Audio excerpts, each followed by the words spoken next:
Board of Zoning Appeals meeting for August 24th, 2026 will come to order. Please rise for the Pledge of Allegiance.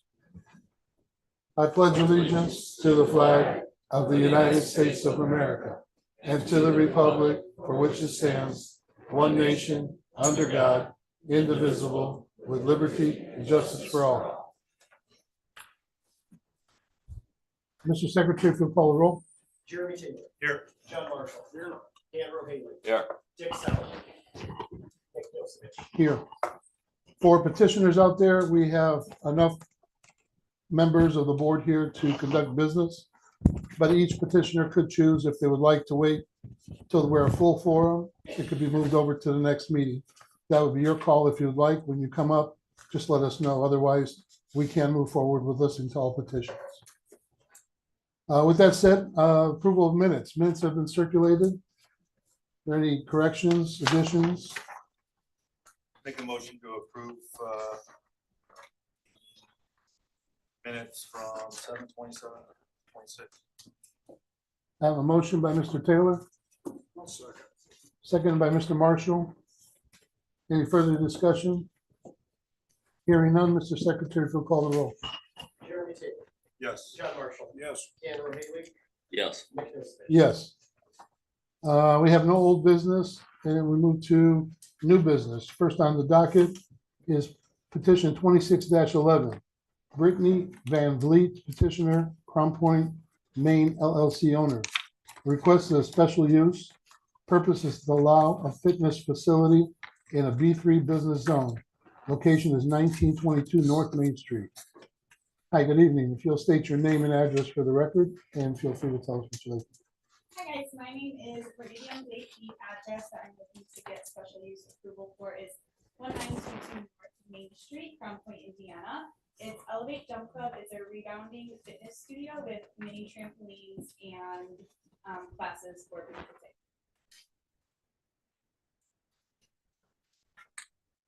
Anything else you want to add at this time? Or- Just here to get that approved, and I would really appreciate it if we could get that done. Everyone has been loving it from what we've been doing so far, and it's been a really fun thing in Crown Point. Okay. Sit tight for a minute. Josh? Petitioner is requesting special use to allow fitness facility in a B3 business zone. Property is located at 1922 North Main Street in the Point Plaza on the northeast corner of West 97th and North Main Street. Elevate Jump Club is a trampoline fitness facility that offers low impact, high calorie burning courses. The property previously had a dance studio on the site, which is now gone. In working with the petitioner, the staff's opinion that the use, while different from a dance studio, is similar enough that there would be little to no impact from neighboring properties. All notices have been properly sent out by certified mail, and the notice has been published in the newspaper. We have received no calls of demonstration, but we did have one neighboring resident that came in to review the proposal and stated they felt it was a good replacement for the dance studio.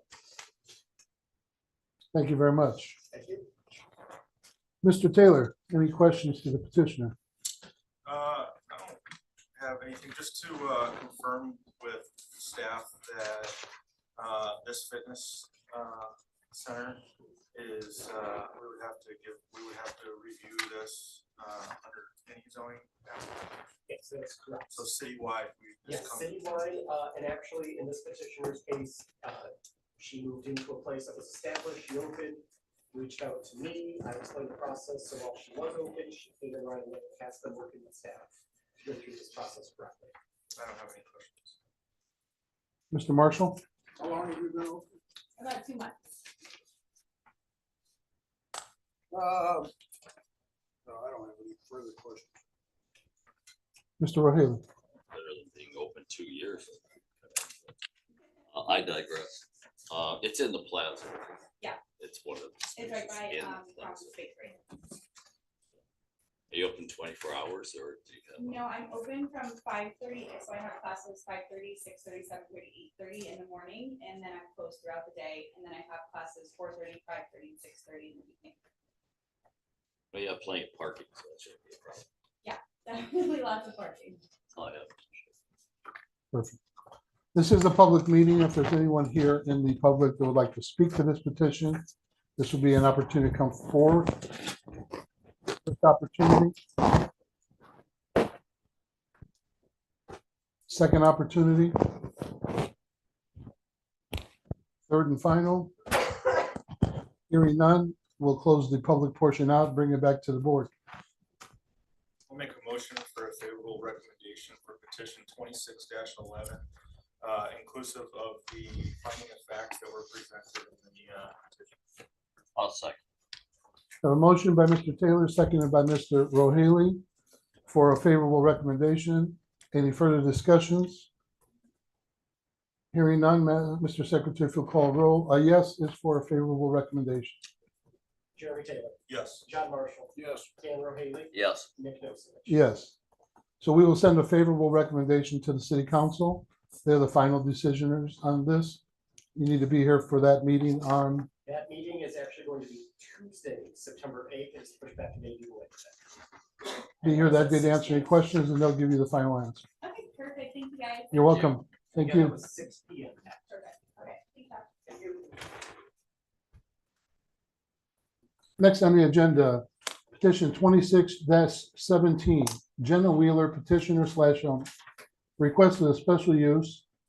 Purpose is to allow a duplex in an R3 residential. Location is 109 John Street. And we also have another one, 2618, Jenna Wheeler, petitioner / owner. Special use to allow a duplex in an R3 residential. Location 111 John Street. So we'll hear both petitions at the same time.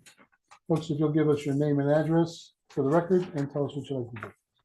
Jenna Wheeler, 6809 West 101st Avenue, Crown Point. Michael Lemke, 3930 West, 800 West. By way of introduction, my name is Michael Lemke, and I'm general contractor for Jenna Wheeler on this project. Quick rehab to this project.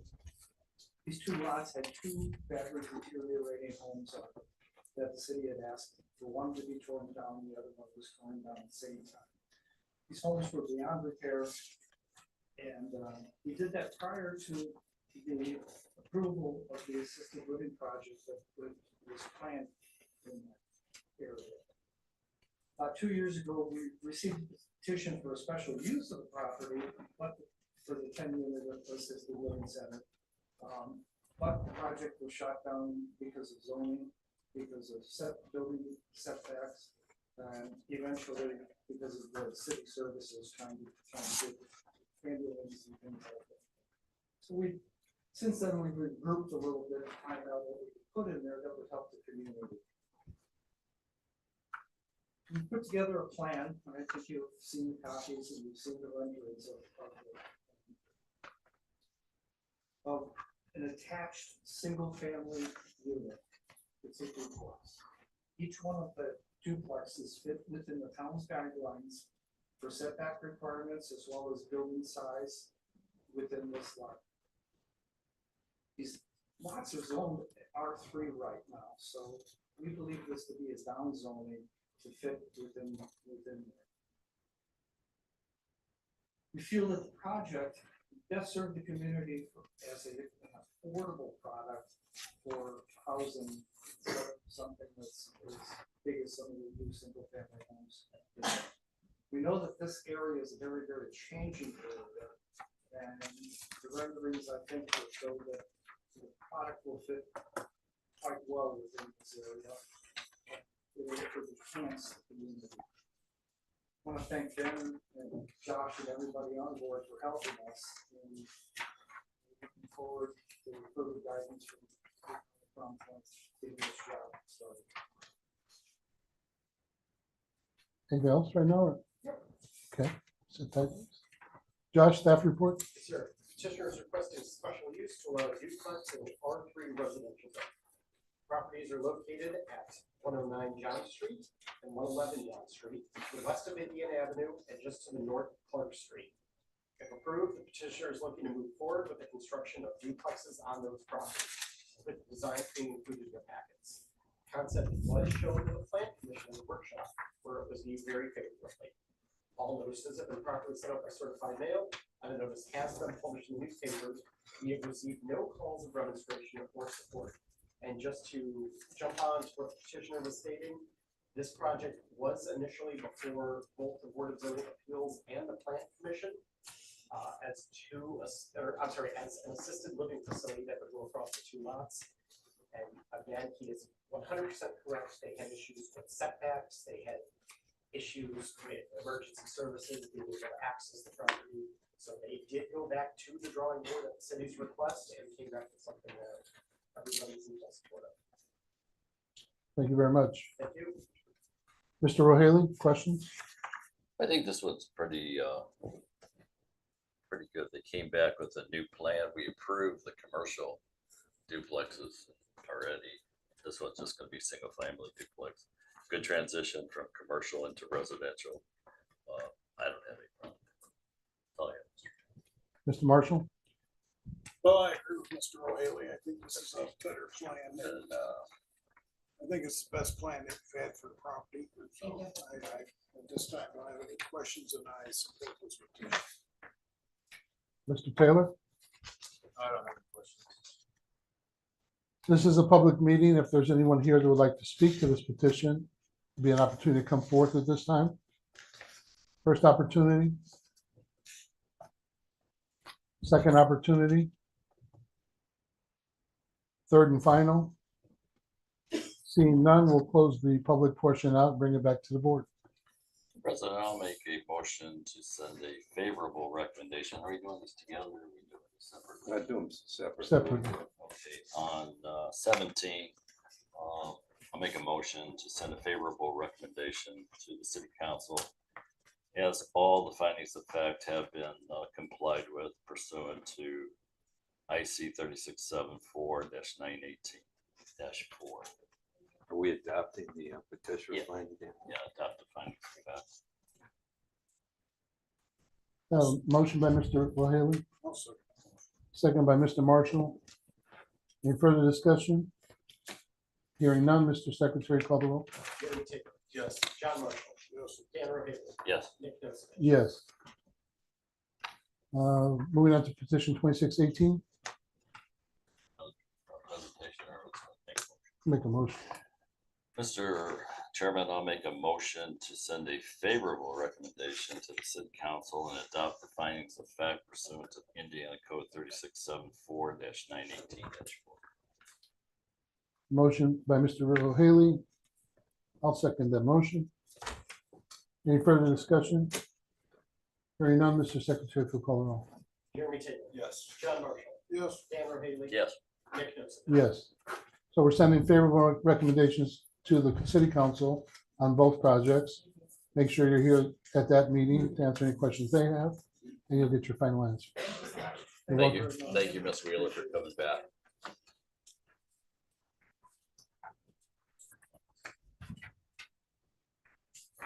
Next on the agenda is petition 26-19.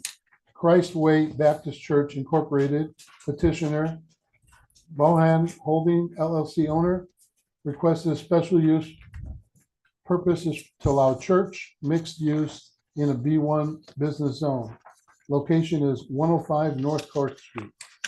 Clerk, you'll state your name and address for the record and tell us what you'd like to do. My name is Mr. Feliciano. I currently live at 1909 West 99th Avenue in Crown Point, and I am the executive pastor for Christ Baptist Church, and we're located at 150 West Anderson Street, which is right behind the old Zell's, which is now becoming a 50 Coffee. We're looking to purchase the On the Square Sports Academy at 104 and 105 North Court Street in hopes of making it into a place where we can have our religious service. And we're looking for a change in zoning to be able to do that. As a church, we are passionate about ministry, and we think it is far too often here in America that churches only operate on Sunday mornings. And there are ways that churches can minister to the community around them Monday through Saturday. And our church currently just has a lot of space restrictions and handicap restrictions that just don't allow us to really operate in a way that we would. And this new location would allow us to do that. So the zoning change would be to allow us to operate both on Sunday morning as a church, but also Monday through Saturday in much of the way that it kind of already is operating as a gymnasium. You know, they're already having quite a few people come in, but we would like to see that do more on the way of ministry and things for like after school programs and such like that. Very good. Thank you. Mr. Watson, staff report. Petitioner is requesting a special use to operate a church with mixed use in a B1 business zone located at 105 North Court Street. The site is located on 0.43 acres on the northwest corner of downtown square. If approved, the petitioner is looking to move forward with using the structure for traditional church services and a variety of community services such as kids programs, sports leagues, and women's groups. The building was previously used as a church years ago, so the proposed use has been proven previously to not cause any issues on the square. And again, if a use has gone 12 months while being inactive, it is expired. Otherwise, they would have had to have been here. All letters of notice have been mailed by certified mail, and notice has been published in the newspaper. Planning department has received no letters of demonstration or support. Thank you very much. Mr. Taylor, questions? So we have other churches on the square, and I think that they have large congregations, and they do a really good job of, getting their people in and out, whether it's crossing guards or anything like that. Do you guys have a plan for moving your people in and out off the square? Yes, sir. Our long-term goal would be to utilize some sort of shuttle system and be able to utilize certain parking lots around the city. We're currently a smaller congregation. We'll probably see around 150 to 160 people on a normal Sunday morning. But yeah, we plan on beefing up our security to allow for parking assistance and things like that to help mitigate any sort of parking issues you might see on Sunday mornings.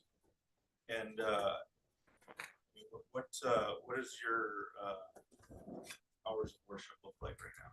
Yeah, currently we run 2 services just because of space constraints, but we would see probably a 9:30 or a 10 a.m. service and just do 1 service on a Sunday morning. We also have a midweek program for our kids that we utilize. It's called Awana, and that happens right around 6:30 p.m. on Wednesday evenings. Are those usually drop-offs, or do parents stay with them? I guess I'm considering the parking situations throughout them. Yeah, absolutely. So Sunday morning, of course, you're gonna have people staying and attending. The Wednesday night program is a bit of a mix, so you do have some parents that are dropping off. Currently, at our current location, we have adult programs that operate, kind of within that, but we have a sparse attendance for that. Most of our parents are dropping off, and when they come back an hour and a half later to pick up their children.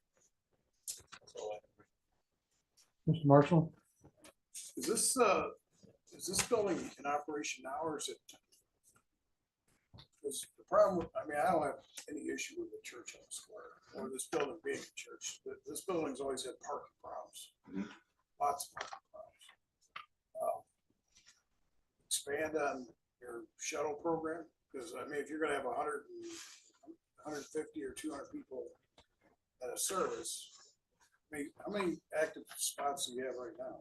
We're right at about 40, and we bleed into the old Pizza Hut parking lot. We've talked to their property management company, and they're okay with us using that, as long as we're, being polite and such like that.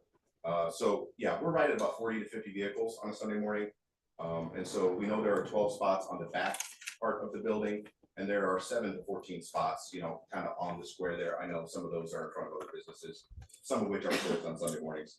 But our plan would be to use much of the city's public parking so as not to, interrupt any sort of like businesses that, you have the one that's right behind the gas station there off the square, a little farther down on Bulldog Park, and then of course, closer to the Chase Bank that's there as well. We're more than open to being a city church and having people who walk and cross the street safely and such to be able to use that, as opposed to trying to jam up or have anything happen like that. Okay, because I know due to the nature of my business that this building's had tremendous parking problems. Lots of arguing, just, parking on the neighbors and blocking people in. And want to make sure that, I think it's a terrific building for what you want to use it for a sports academy and stuff. It's just, if it had like a 50 lot parking lot, it'd be just so much better that you owned. As long as you can, you almost need to present a parking plan. Because the parking on this building is terrible.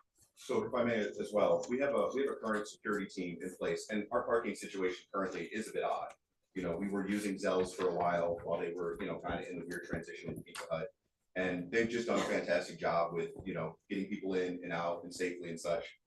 That is probably farther down the list of our worries. I'm not at all putting that down for you, but I think for us, our people are very, very cognizant of how we are treating our neighbors and such like that. To the point where I don't think we're going, not that I don't think, we are not going to be parking in our neighbors and such like that. We're making sure that it's something that's stated from behind the pulpit on Sunday mornings, and our security team will also be watch out for that. No, I knew this petition was coming in because I've had multiple requests for no parking or unauthorized parking signs. So I knew something was coming to this building. I just didn't know what it was. So, other than parking, I don't see any problems with this. So we can figure a parking plan out to keep everybody happy. And people getting their car towed to their church is not a good thing, especially when we need. So we can get this all worked out. I think you have a good plan. That's all I have, Mr. Chairman. Besides Sunday, you mentioned the different activities during the week. Would it be fair to say, similar to how it's been operating now, or maybe a little bit less? We're not looking at anything that's going too late in the evenings or more than the type of traffic that's coming through there right now. No, currently, the latest thing we will have at our current space is about 8 p.m. Nothing really any later than that. And if it is something later, it's 5 to 10 people who are maybe meeting up for a small group or something like that. It just ends up bleeding into the evening a bit. And nothing earlier than currently 7 or 8 a.m. for music worship, and that's 10 to 15 people. Mr. Rohaley?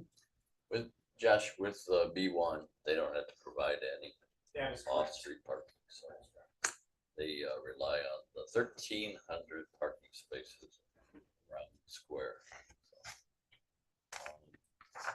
These other meetings that you have, how well attended are those, like ballpark? Maybe I missed that. Our Wednesday night program currently will have somewhere around 30 children attend, maybe a little bit more. Many of those are multiple children from the same family, so that's less of a parking issue on Wednesday evenings. And then our very small groups are 10 to 15 people, just about. And then the Wednesdays are drop-offs, or they parents stay. It's about that. We have about 30 children who come to that on Wednesday evenings, about 10 adults who normally stay, maybe 15 on a good night.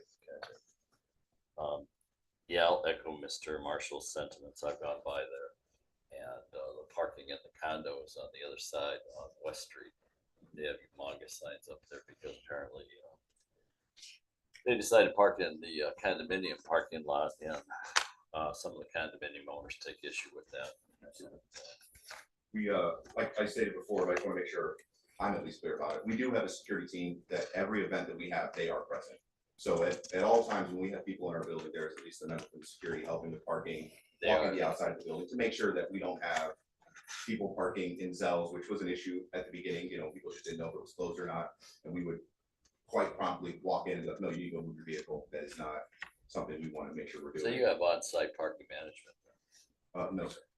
Like, Well, what do you mean? security guys? Yes, sir. Yeah, we actually have, there are members of our church. who do Okay. that, yes. Oh, yeah. This is a public meeting. If there's anyone here that'd like to speak to this petition, be an opportunity to come forth. First opportunity. Second opportunity. Third and final. Seeing none, hearing none, we'll close the public portion out. Bring it back to the board.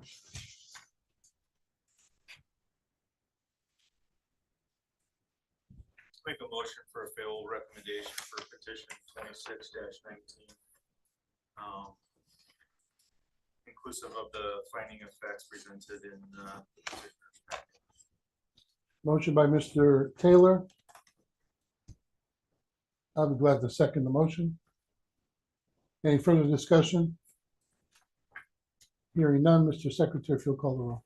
Jeremy Taylor, Yes. John Marshall, I'm gonna vote yes, but unless, I mean, I know we can't, because of B1, what Mr. Riley brought up. I know we can't require a parking plan, but you really need to come up with one so that we alleviate any problems.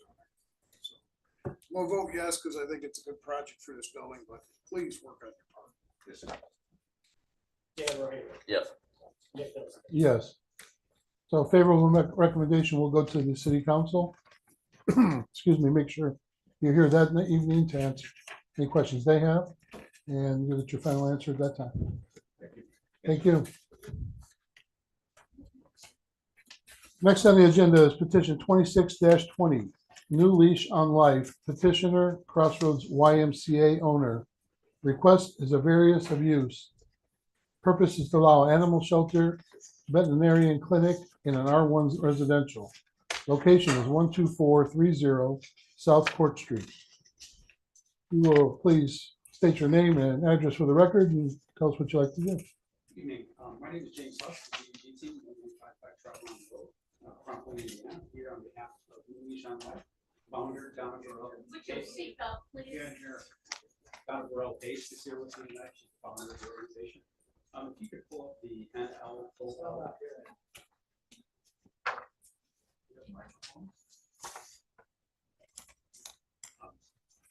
And then can we go to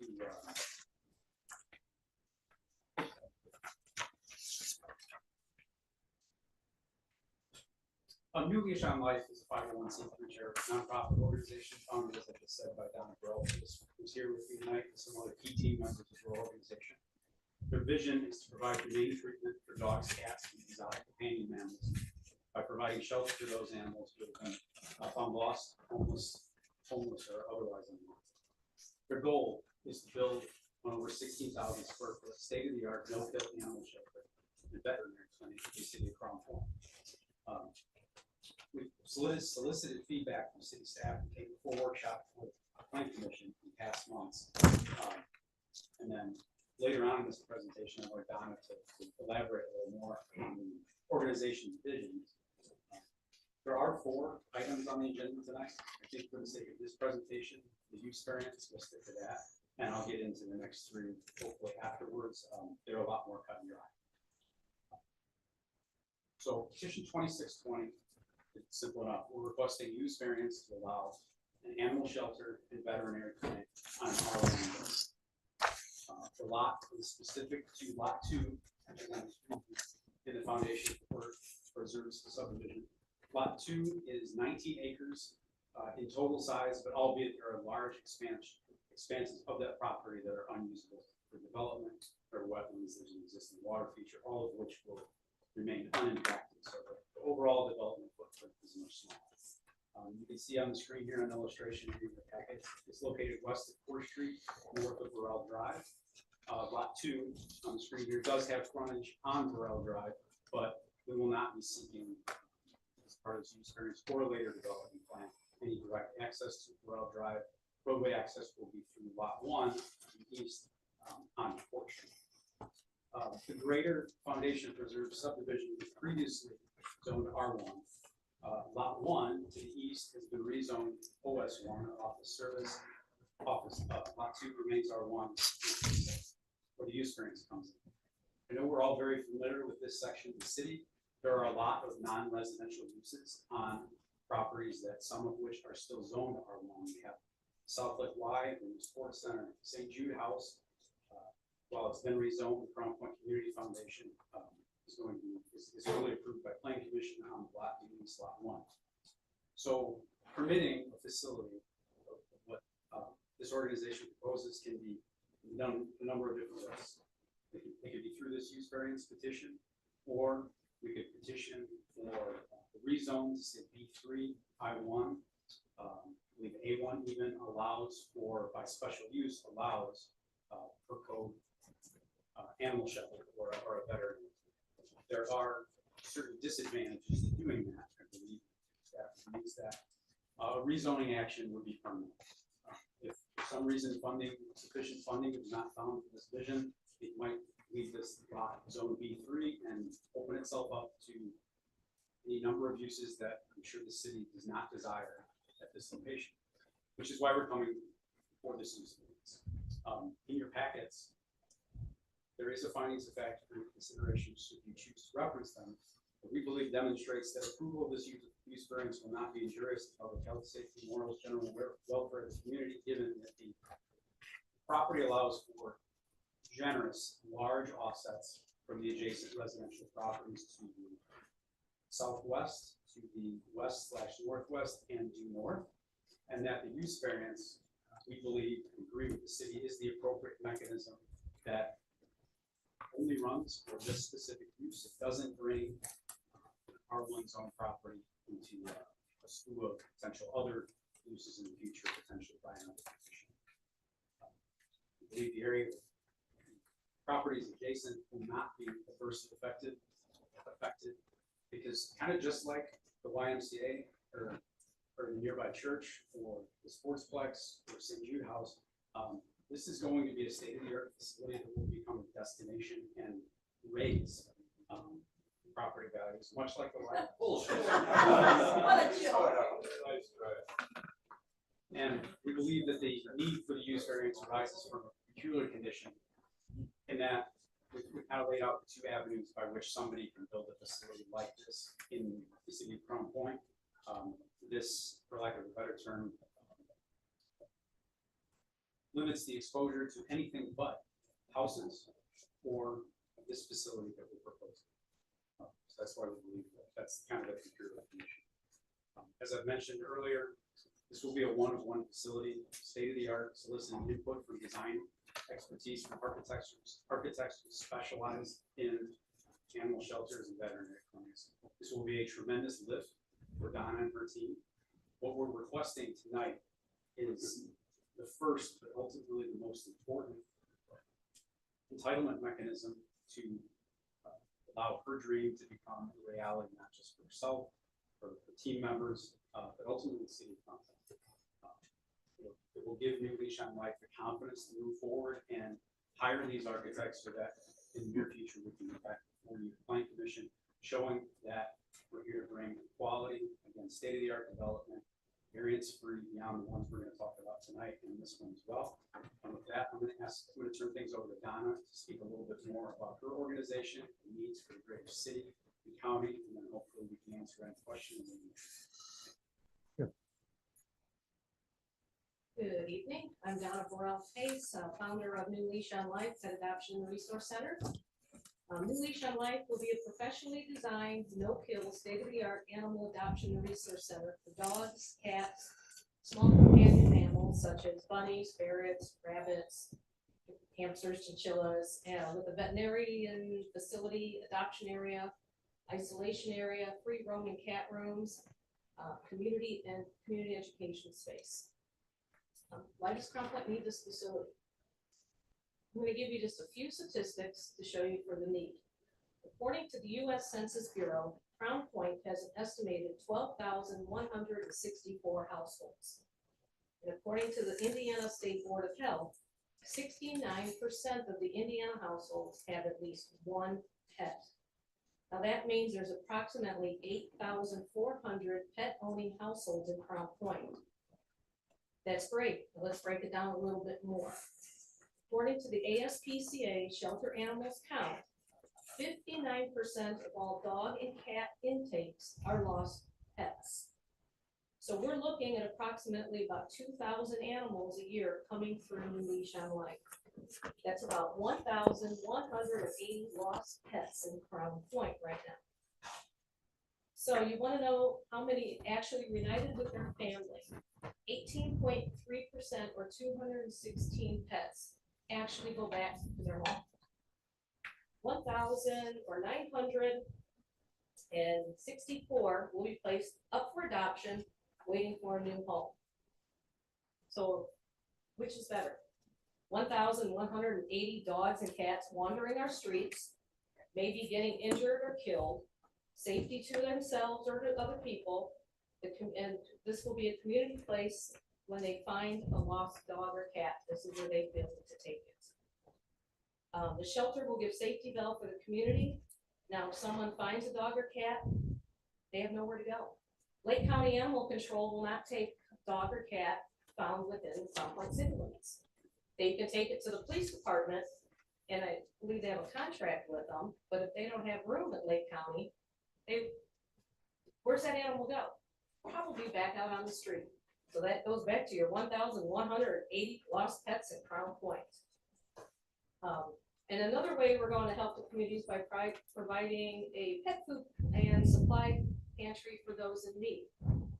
And our resource area will be for community offering opportunities of dog training, educational programs on pet ownership, businesses to hold meetings or gatherings. It'll also be a resource for the high school community.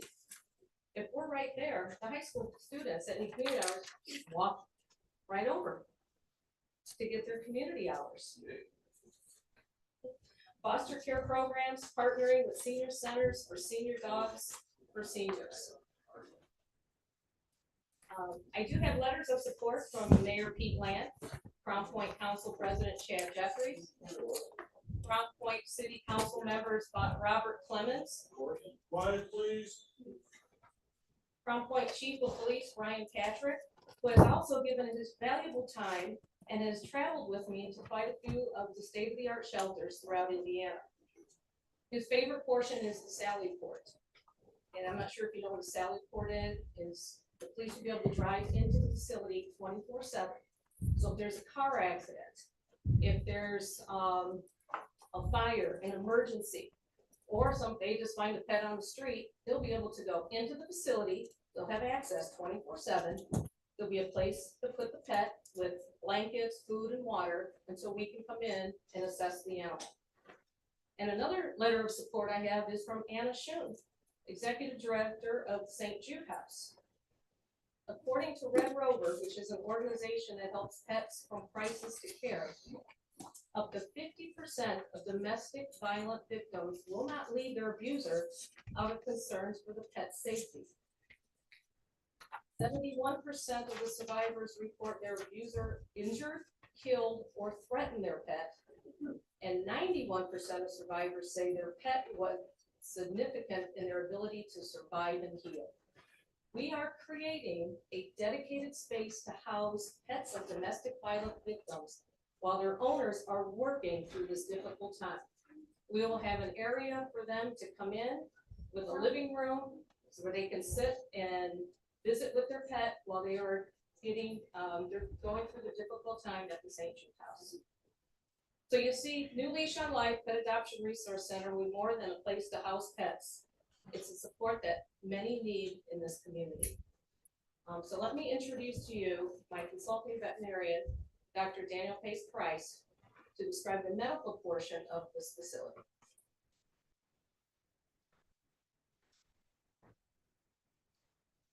Hello, Dr. Daniel Pace Price, but you know 71 Monroe Place, Crown Point.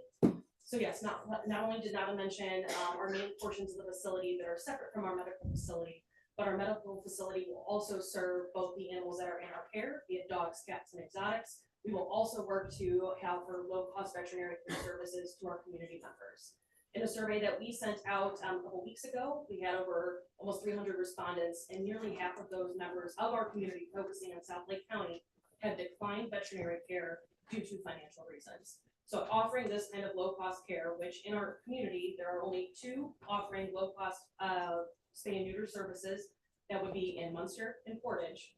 Some other local veterinary clinics may offer benefits through rescues, but none of them promote or advertise low-cost spay and neuter services. So we will be meeting that gap. So we'll be helping those to prevent furthering the animal populace. As many of you have probably seen, cats running around through your neighborhood. In fact, one unspayed female cat can make 100 cats in 7 years. So helping to reduce that population, providing them care and also vaccinations, microchips, as well as minor medical things can help serve the animals in our area as well as our people. Providing vaccinations can also help reduce zoonotic diseases, which are diseases that can spread from animals to people or people to animals, such as rabies, which is most often fatal, as well as leptospirosis, which is a bacterial disease. And in fact, there was just an outbreak last fall in Chicagoland area. So we are working to reduce these numbers, keep our people safe, keep our pets safe, and be a resource for those that need it.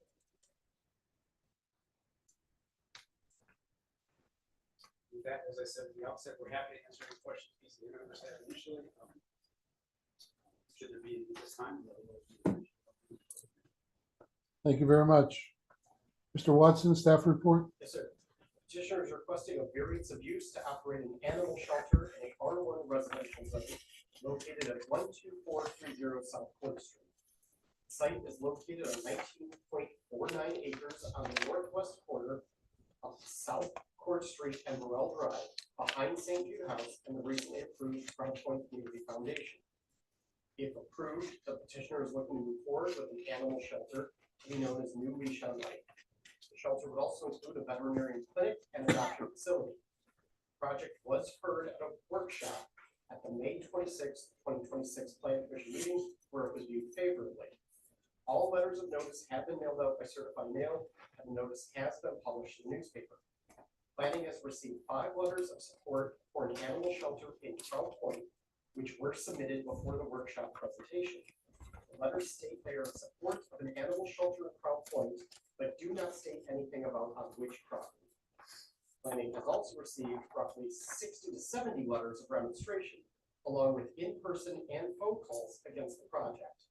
The primary concerns of the neighboring residents include but aren't limited to noise, additional traffic, animal waste, odor, after-hours abandonment, stormwater, and wetland concerns, all culminating in a concern for the property owners, adjacent property owners, who purchase land believing that a residentially zoned vacant property, which is slated as residential on the future land use map, would at most become residential. Thank you very much. Thank you. Mr. O'Haley, questions? I just have one right off the bat. Findings of fact that you submitted, there are 5 findings of fact for variance of use. You only addressed 3. Is there 2 more? And the last 2 are the most important.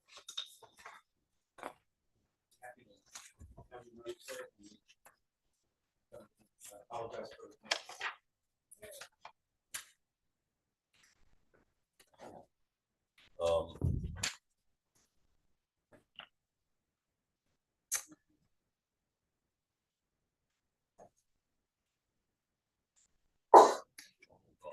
So hold my comments to after the other esteemed board members have asked their questions. Mr. Marshall? Well, I've had a lot of discussion about this, with numerous calls and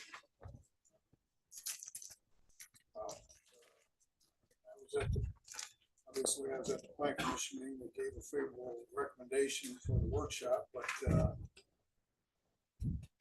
so it's a beginning step and yes, I can. Obviously, a lot of concerns have been brought up here, so I do think one thing in the workshop or in the findings in the staff's report is that people did buy next to an R1 resident or R1 property and expected the residents to be there, so I think that's a valid fact.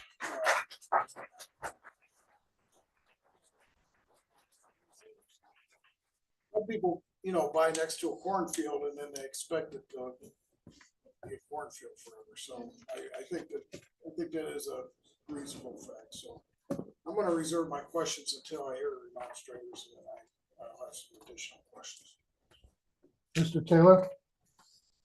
I think it's important first to address these 5 letters of support. I don't doubt that they fully support the idea of the animal facility, but all 3 of these 5 letters, Mayor Land's letter, Ryan Patrick's letter,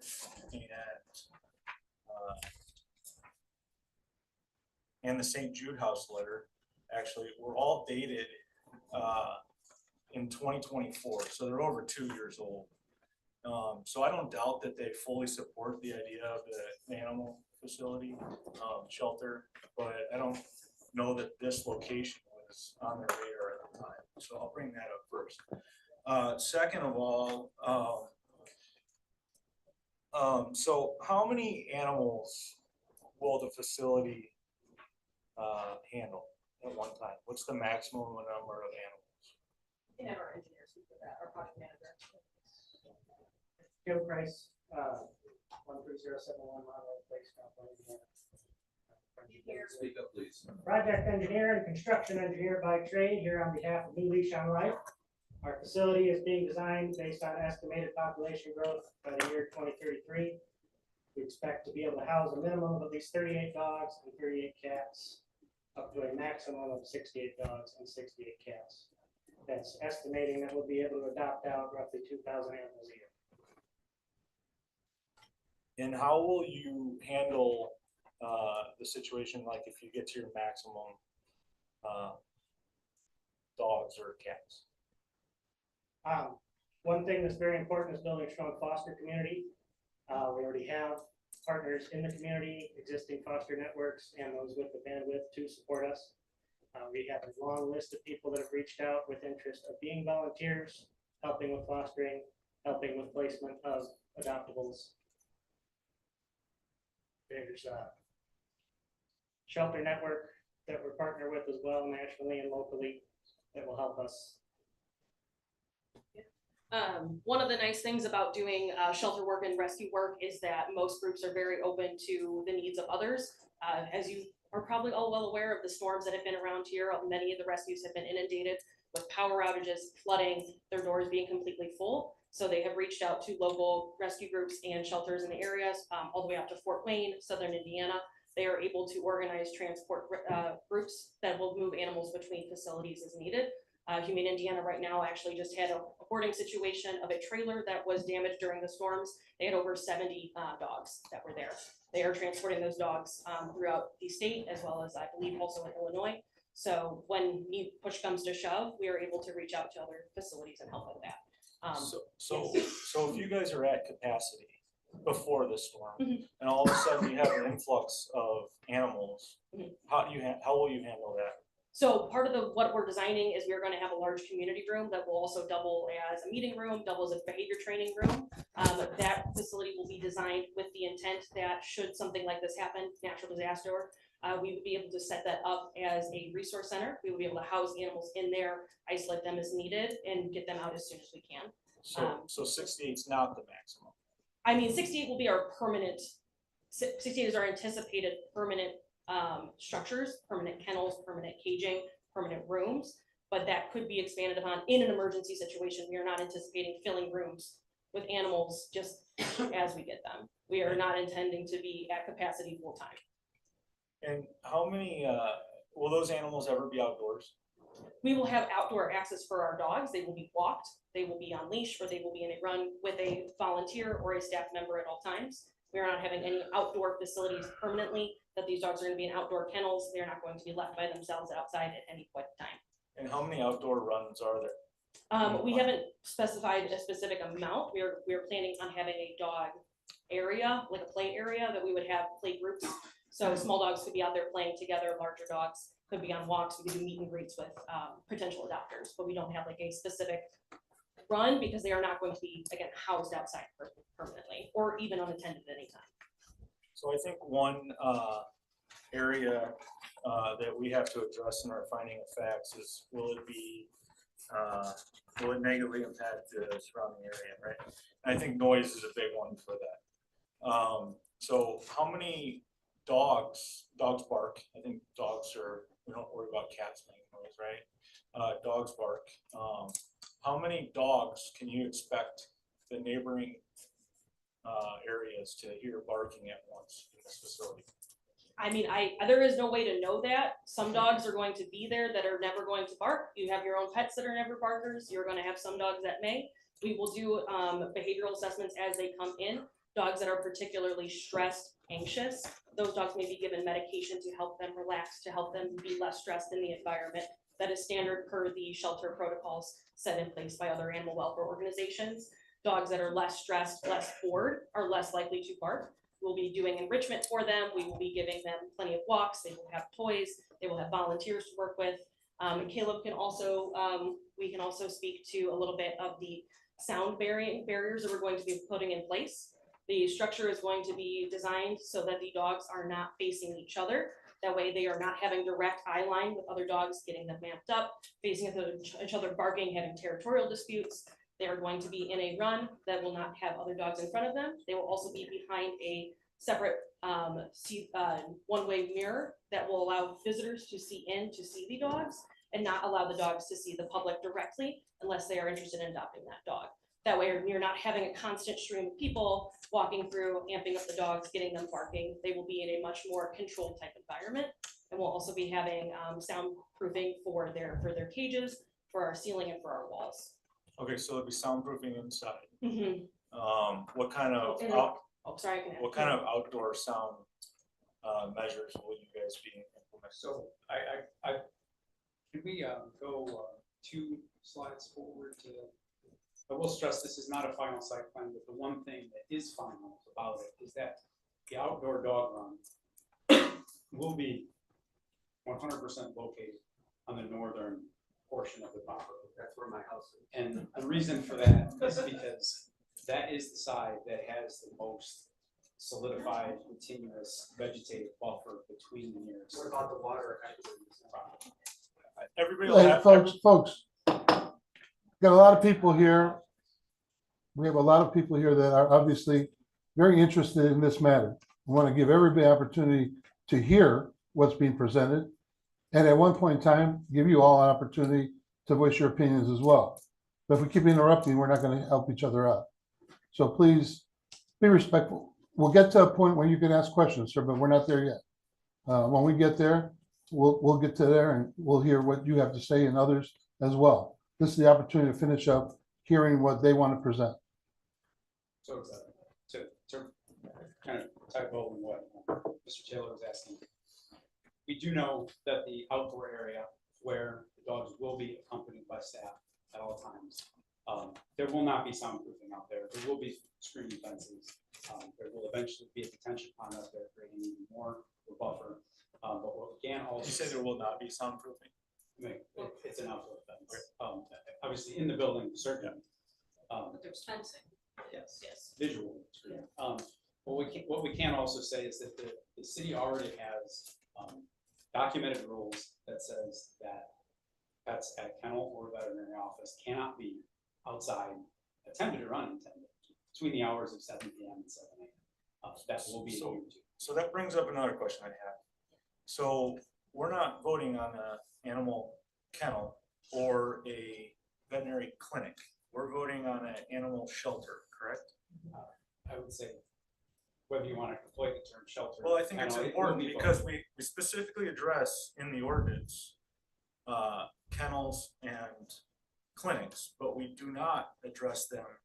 We do not address shelters. Is that correct, Josh? I believe so. So it's separate, right? So how do, so there's zoning that allows us to give special uses for a kennel and a clinic, but not shelters. Yeah. There is zoning for both. The difference is whether it's a special use or variance of use. So special use, to give you guys kind of an overall feel of what the state says, special use tends to be, this is fine, but we want to give communities a little more overlook to it, a little more say in what's happening. Variance of uses are, these are not permitted, but there is still a route to go through to see if a community would approve it. So if this were to get a favorable recommendation or approval from city council, any added oversight you want out to it has to be in the condition for the approval. Have you guys performed any noise studies? Noise studies Noise studies. from different shelters. Yeah. We have not performed a study ourselves, but all of the architects and the general contractors that we're partnering with are nationally renowned specifically for the design of this type of facility. It's an animal shelter and also a low-cost veterinary clinic. Pet Adoption Resource Center is the encompassing term on our logo, but it really is, there's not much of this that exists in the United States. It's kind of a groundbreaking thing that helps the community and the animals. And the people involved in building it have built similar facilities. The noise coefficient comes into account with any materials that are selected. The coatings on the floor are important in every single room, even our space that is used as a community space, because it might one day be used as a flex space in case of emergency. You'll have drainage, it'll have appropriate coating. The tiles in the ceiling will be picked due to their noise coefficient. The material on the walls will be picked due to its noise coefficient. And then beyond just the materials in the building and without the building, you have the concept of fear-free. It's cutting edge treatment of animals. There's guidelines that are provided nationally. It's how we house these animals, how we interact with these animals, different volunteer training and staff training that we will all go through that calms the animal down, makes it less likely to bark, keeps it enriched, acclimates it to the shelter environment. So all measures are being taken to ensure that these animals are thriving in their environment, but also pleasant to the community. I think it's fair to liken this to the YMCA or even the library, as James did with the YMCA. It's a community resource that people are coming to and enjoying. They're not just coming to use it as a clinic or just coming because they're looking to adopt a pet. It's something for people to enjoy. So how, I guess my last question as far as the noise goes, what are the hours that animals will be outside? Only during operating hours. Which are? We have not set those. Normally from normally 11 to 6 is typically it. is Yeah. typically, the animal shelters are open. 7 days a week. No, Monday through Friday, 11 to 6. Saturday, we're usually open 11 to 4, and then Sunday, 12 to 3 or 4. They have to be open during the evenings, and they have to be open during the weekends, because that's when people have a chance to go look for a pet. So if you just run them, and that's one of the issues the whole country's having right now with shelters, is they're not opening them up so people can go into them. So if you close it at 3 o'clock, you work till 5, you work till 5:30, how are you gonna get in there to go look at the pets? So we're looking at leaving them open till 6 o'clock. So. My last question is, how did we decide on this site? Why not, where there's already sites somewhere like Lake County Animal, or, you know, I only know this, and pardon me, but, you know, I hear dogs barking at Coin. I hear dogs barking at Okay. Lake County when I'm playing golf at White Hawk. You know, why aren't we putting this site somewhere close to where we already have this? Well, Lake County just serves the county. They don't serve Crown Point. But it's in Cromwell. It's in, yeah, but they still don't serve the people. If you live in I Crown think Point. that they do though, because I. They pay do not. taxes, If they are so- at capacity, they only serve unincorporated Lake County, unincorporated Crown Point. If you find any animal that is in city limits, they are unable to assist. And if you guys are at capacity, what happens then? Well, as we discussed, they would go to other rescue facilities, So it's the foster same thing, networks. Right, same exact thing. A little different. They are government funded. We are not. Their resources for these networks are rather limited to what they can do with their funding and their resources. Okay, so how is this funded, and how do we know the longevity of this building and this site? So I think also You can pointing tie out- that into how Yeah, you decided. the on earlier this. questions, I think it's also important to note that the Crown Point Community Foundation is also on site one of this, so that is not residential. So we are adding to already starting to be a community network there. We are gonna be partnering with the St. Jude House, which actually, Anna Shun is here. I know you have her letter of support that is a little out of date. She's actually here as well today, so she can speak more to that. We are also by Impact in the YMCA. So this whole cluster here on Port Street is rather nonprofit centered. So we thought that fit in with this culture, with this community, with the neighboring areas that are there. The Crown Point Community Foundation would love to work with us to have dogs come into their offices, have an office dog. St. Jude House, we will be working with for those victims that they could have their animals there with us. They could come visit, they could come take a break from whatever they're going through. They would just have to take a short walk down the path to us. So I think we are also in, yes, we are residential, but half of that property is not residential anymore, and we would be with them.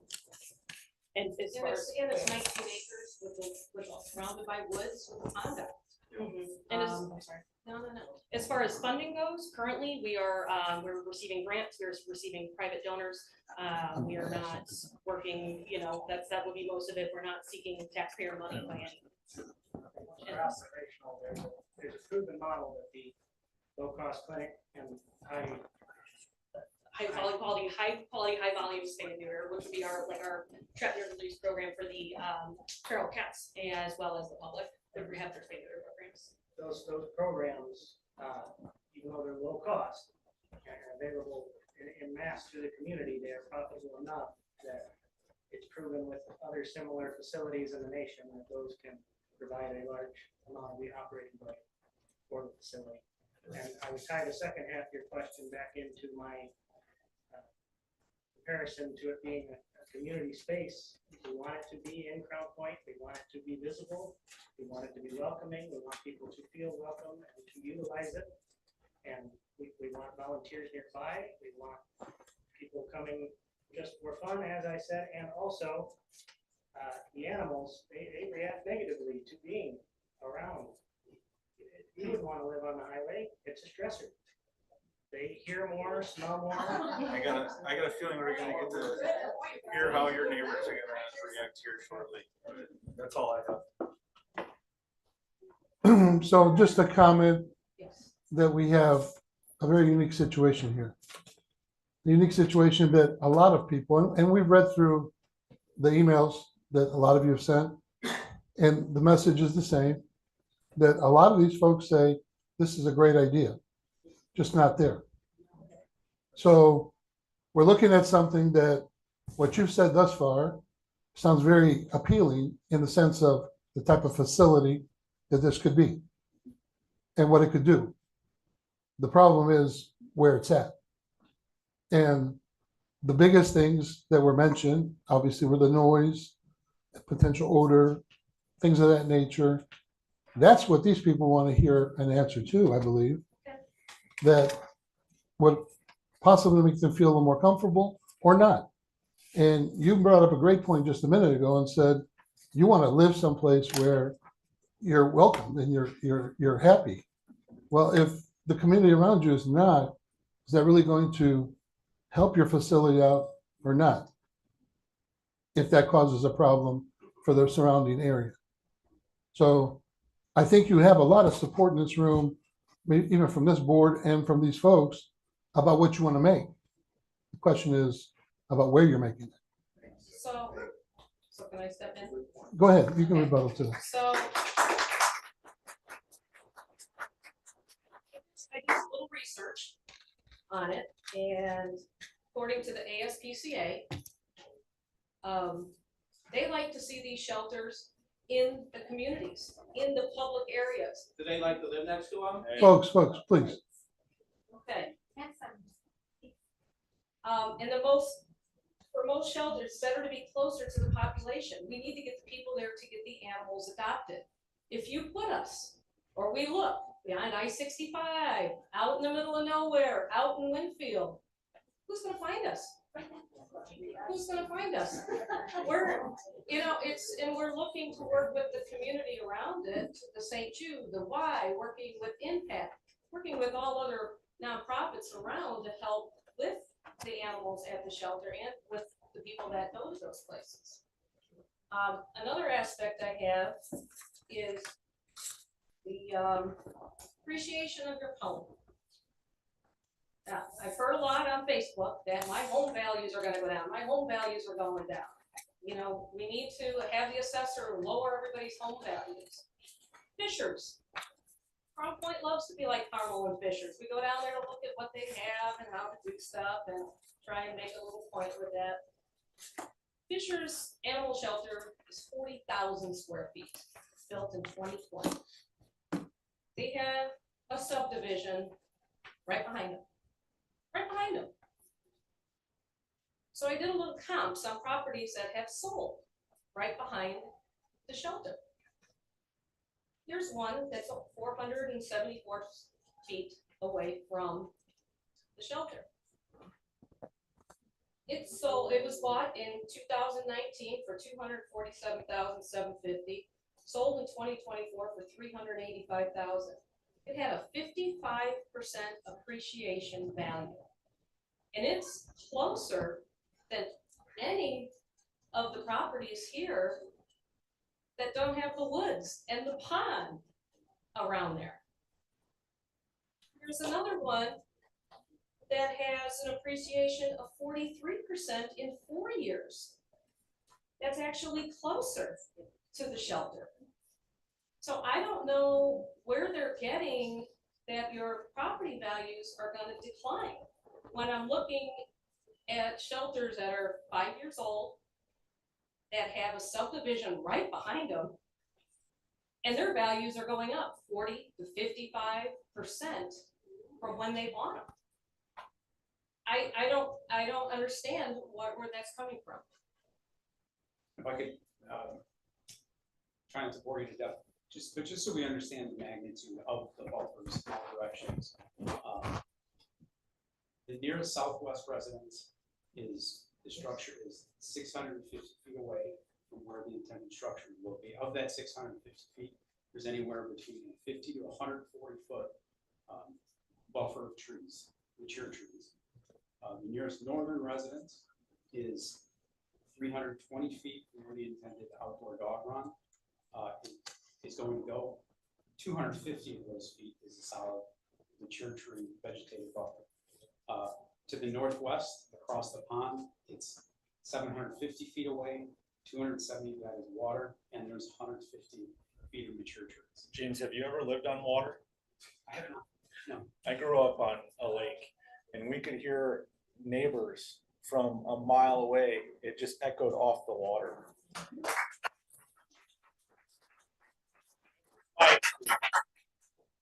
And I'm not trying to discount your experience or say it's wrong. I'm simply stating that these adjacent residential parcels are not. The property line is hundreds of feet. This parcel's property line is hundreds of feet away from where the structure is. Mr. Riley, you had a question? This is a no-kill shelter, It is a correct? no-kill shelter. The designated being that, yeah, animals would be assessed based on medical needs and things. So you're saying that if you had too many, you would send them to other shelters that you made arrangements for them. Correct. Now, what about other communities? Gary, Hammond, East Chicago, Over, Maryville. If they come out here and they bring an animal to you, are you gonna say no? I think that would be something we would have to arrange. We would not have them just simply bringing us animals. It would be something that we would have to coordinate with them. I would say, now, are you talking their specific animal control facilities or? No, I'm members of just the talking about public? people bringing animals to you. We're gonna have to, What Brown Point has to do now.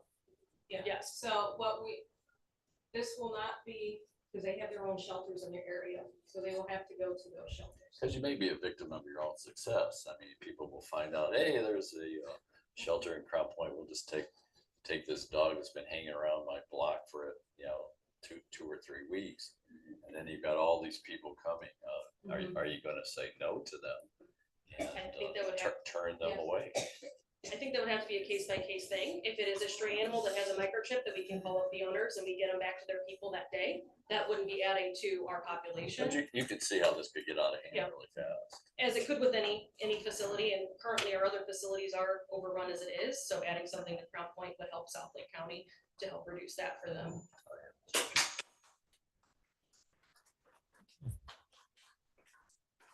Okay, I think we've heard enough for now. We're gonna open up the public portion, but Did you get those 2 findings of fact you want to present to us yet? Or- I was going to write it as soon as I sit down. Oh, again, a lot of your information that's been sent in has been noted by all of us. The information is somewhat repetitive. I'm going to ask those that are here that would like to speak. If you hear that what your fellow resident or neighbor is saying is what you want to say, let's try to keep that to a minimum so that we can hear anybody that has something that's of importance to state. So if you hear what's being said is what you want to say, we'd appreciate if you would rescind from speaking so that maybe we can hear something that someone else can bring up that might be of importance. With that said, sir, if you'll state your name and address for the record. Jordan Morantz, 12323 Cedar Lake Road. I live right west of the pond on the left-hand side there. One, I wanted to point out the structure of the meeting with Robert's Rules of Order. Can we put some kind of like time frame on so we don't have people standing up here gaslighting us? It seems a little, it's getting old, like really quick. So the only point I want to make, unless you guys want to read the letter that I sent in, is that no one ever said, I want to live next door to 68 dogs that are outside barking. Thank you.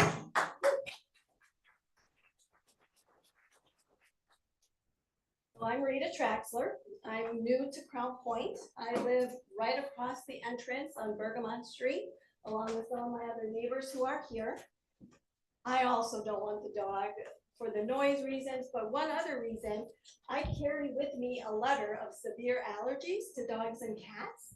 And if the air gets smelly, I'm gonna have a severe asthma attack. So I bought where I bought because I saw this beautiful area. It's residential. And I would say that the zoning board did a good job when they developed all those rules and regulations, what can go into residential and what can't. So having this switched midstream is very disconcerting for me. It's not something that I think the board should entertain and do on a regular basis. Because if someone else wants a dog kennel in their backyard, are they gonna point to this facility and say, hey, you gave them one. What's wrong with me having a kennel outside for my 3 dogs? Why can't I do a dog run? Why can't I have this? They got the variance, why not me? And I do think that, you know, Donna and her crew did a great job of presenting. It's not that we don't need it here, but there's so many other areas in Crown Point that already have the zoning in place. It's not cutesy tootsy, it's not pretty. The dogs aren't gonna see it. They're inside all day. It's the people that are coming. And I think people will go. I go to Costco and it's 20 miles away. So I don't think distance is an issue. So if anybody feels the same way, please stand up.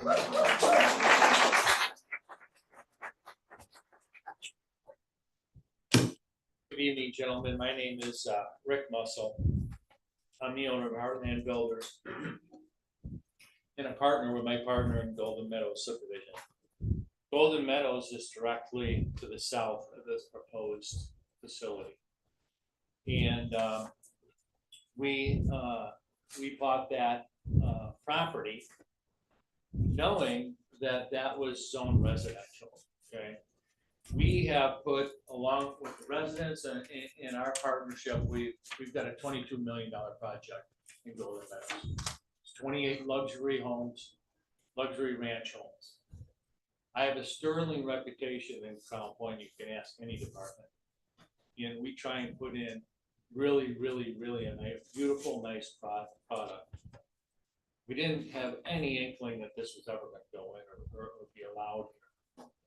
And when you have a bunch of barking dogs outside of a facility, outside kennels, and to say, I'm going to build a wall big enough to make sure you can't hear it, it's a bunch of malarkey. There's no way that that's going to happen. Also, the comment of, well, there's some trees there that are going to buffer. I was just down south in a cabin in the south of Indiana, and heavily wooded. You couldn't see 30 yards in front of your face outside this cabin. Nearest neighbor was probably 600-800 yards away. Neighbor decided to come home with 6 or 8 of his hounds. We could hear them like they were in the backyard when we were inside. Okay, so you cannot tell me that there's going to be outside dogs and they're not going to make any noise. We're going to make them feel good and they're never going to bark. I don't believe that. So obviously we're 100% against this zoning change. Common sense will say that it doesn't fly here. Okay, it doesn't fit the master plan. The master plan was that property was residential. You had to change that master plan now on us when there's a subdivision on each side, is I believe wrong. If that property would have come for sale, we would have considered buying it, but it didn't. The YMCA went directly to the buyer, or buyer to YMCA, vice versa. It never was on the market for us to look at it. So they can't say that, well, we would have tried, but nobody would want it, because we'd be very, very interested in it. The product we build is also very low footprint. The clientele that we have here, most of them are here, put their life savings into their houses. To know that this is a quiet neighborhood. This is an older clientele typically. And they take up a very small tax footprint here. And that's the reason why we put it there, because it was such a fantastic location. The noise, I don't care how high the walls you build, you're gonna have noise.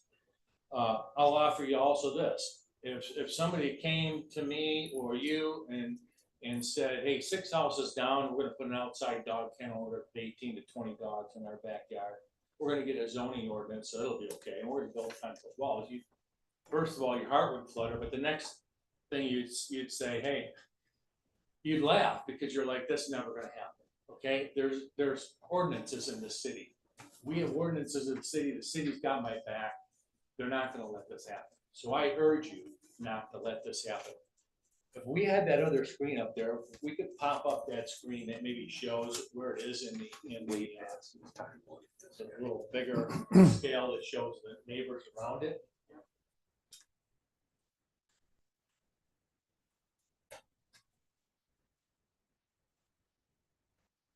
Sir, if you could speed it up a little bit, we gotta keep a Okay, time I'm limit sorry. here, and Okay, there's I others that want to. apologize. I will do that. I'll try and do this wrap it up.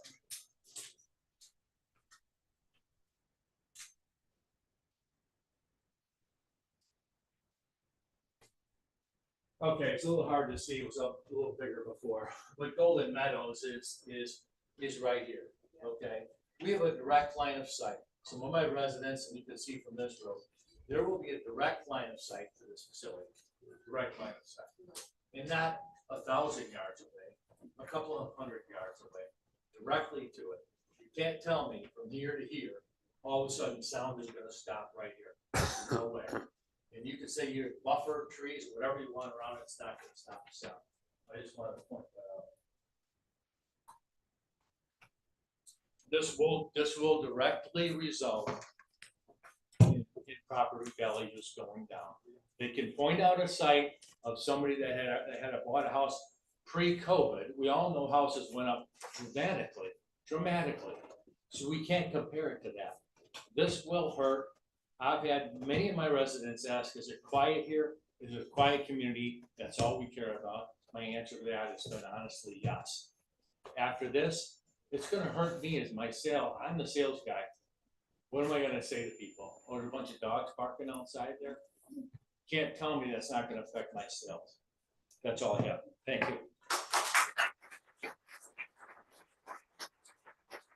you. One moment, please, because we have a lot of people. Time is getting short. There's a lot of stuff that still has to be done. Mr. Watson, if you'll implement the time limit so we can give a chance to everybody we can, but stay within the reasonable amount of time, folks. 3 minutes? 3 minutes, yes. Oh, wait, that's not enough. We're trying to get as many people an opportunity to speak, but we also have heard 5 people talk about the noise, and we've heard that. We accept that. We've read that. So I asked if that's something that you're going to say, and somebody's already said it, give an opportunity to somebody that might bring up some other item that might be of importance. So go ahead. My name is Diana Murray. I live in Golden Meadows, 619 Bergamot Court. We've talked a lot about the sound. I just want you to know that in our neighborhood, we heard this summer the kids playing in that area from the Y. The Y has a summer program. They were right in there and we heard the kids playing. It was not minor. We could hear distinctly what the kids were saying. That was not a problem. It was kids partially throughout a day, and we knew when school was starting, it would stop. When the fair came, and I know we didn't have an extended fair, but when the fair came, we could hear the fairground noises. Between our house and the fairgrounds are multiple trees and multiple land, but sound in Crown Point carries. And while you think the trees are a buffer, they are not, because we can hear distinctly what is said far, far away. Thank you. Thank you.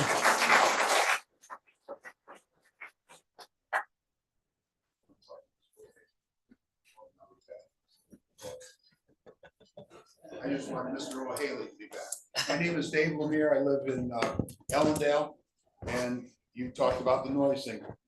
I gotta say this, I would say 99% of the people in here are animal lovers. There are no people in here, nobody in here who doesn't like animals. And this is not about that. It, as you said, it's all about the noise. I'm gonna be really quick, Mr. O'Haley, I'm sorry, but I got a lot to say, but I'll cut it short. 1960s, Lake County Highway had a garage on Anderson Street, garage is still there. They moved out. They had a kennel there that the Mr. Vito Mano was a dog catcher at the time, brought all the strays from the town, all the county went to that area. There was sometimes maybe 5 dogs there. The people in Bridgeport were inundated with noise, 5 dogs. Finally, in the 70s, they moved north up by the jail, and that problem was solved. I grew up my whole life.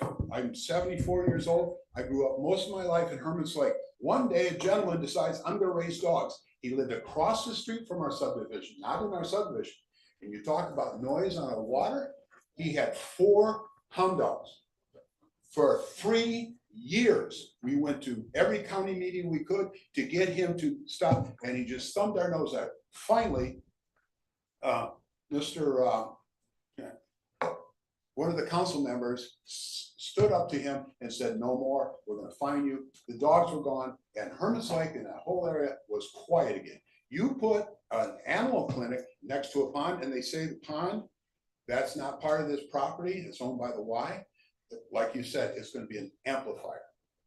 It's just, you can't believe the amount of noise dogs being next to a lake is gonna cause. Before I came here, I went over to the Crown Point Street Department on Industrial. Anybody could go there, sit in the parking lot at the street department, right next to Bark and Call. Interesting name, Bark and Call. I was there for 20 minutes. I heard nothing but dog barking, and that's all enclosed.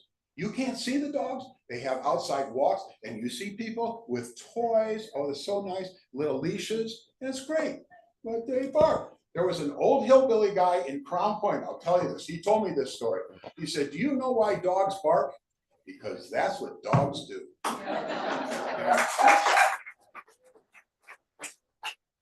And one more thing, it was said here, oh, well, you have the YMCA, you've got the library. The library? I thought you were supposed to be quiet in the library. You're always told, be quiet.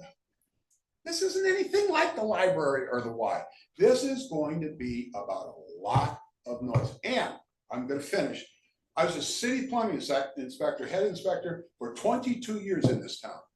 Anybody do a study on what this kind of sewage waste is going to be like? This isn't like human waste. There's going to be a lot of different types of things. Has anybody talked about that? Has anybody talked to the sanitation department? Are they going to be able to accept? Okay, I'm gonna have to stop you, sir. We're well over your time limit. Thank you for listening. You're welcome.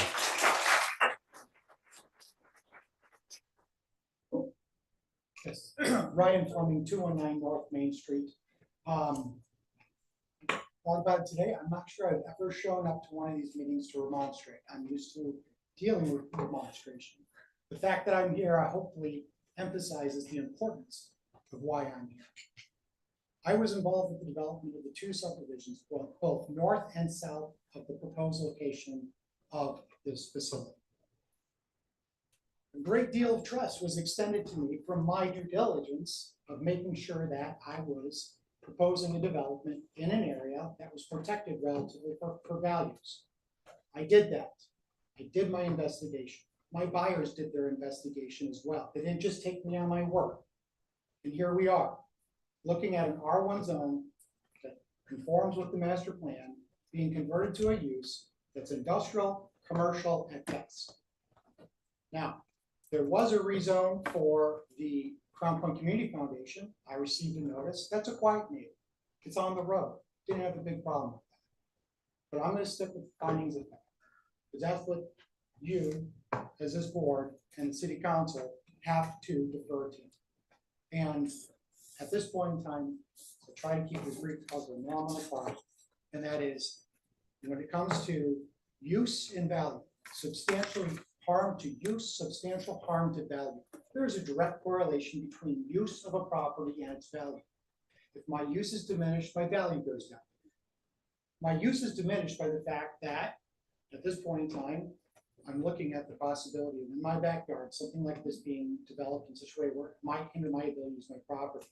It also hinders the perception of my property from a marketing stance. That will cause substantial harm to my residents who bought property from me, invested substantial amounts of money in this community. That bothers me. With regards to hardship, there is no hardship. It's self-created, if anything. There is no reason that this site could be developed as R1. As I've just said, in the last 5 years, it's been an R1 neighborhood to the south and an R1 neighborhood to the north. Seems to me that if I were trying to do another project, this would be an excellent site, being R1 between two residential neighborhoods with amenities such as the Y and everything around it. I don't know. Maybe those were considerations for Golden Meadows. Still had 25 seconds left. Go ahead. Thank you. And then as far as a particular or peculiar use, okay, Mr. Hale, you might correct me on that. I don't see that there's anything stopping them from being able to use it in any other way. So this petition is not about the actual concept, which I commend the petitioner for trying to bring to Crown Point. The petition is about this location and this use. If they can't satisfy all findings of fact, all 5, which they only presented 3, then I'm sorry, you have to give an unfavorable recommendation and the council has to follow suit. Thank you.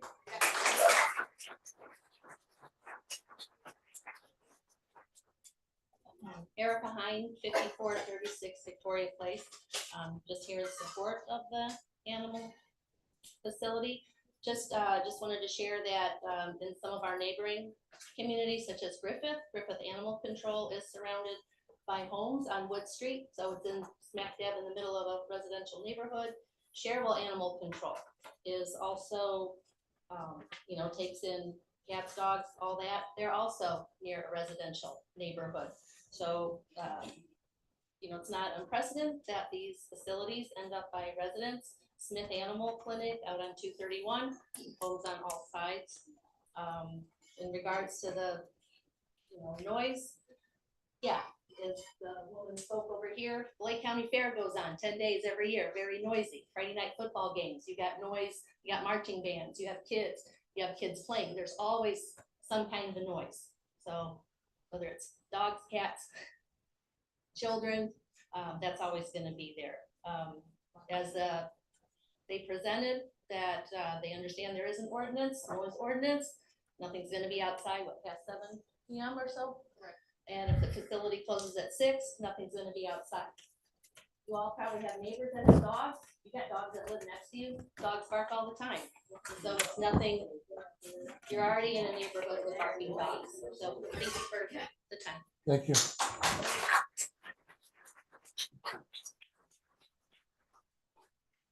My name is Kimberly Paul. I live in South County, 19950 Austin Street in Bull.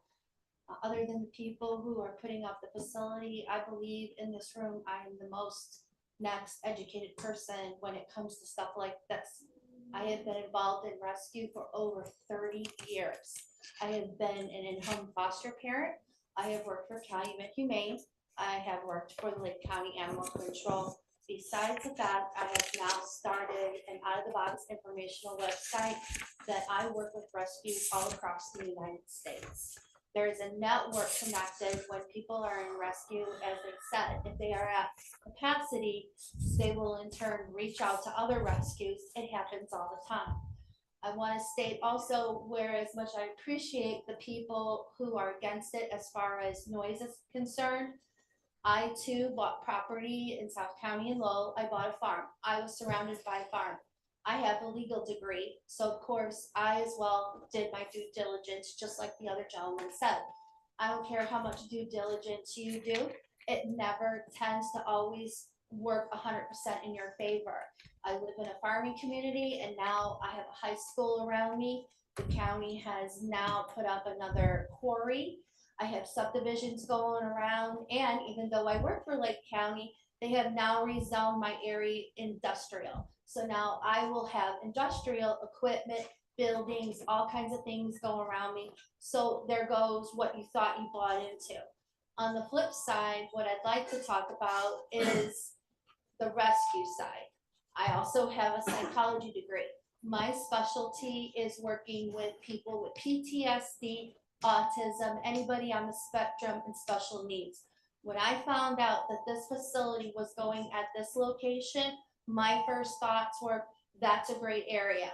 Why? Because it's in an area, like they said, it's next to the St. Jude place. I've worked with women in PTSD. I have a friend in psychology who does nothing but this, and I can tell you how important it is to those people to be able to have their pets with them or be near their pets in order to recover. Unless you're in psychology, you'll never know what a good emotional crutch it is for these people to recover. Not only that, it's close to the high school. I thought, great.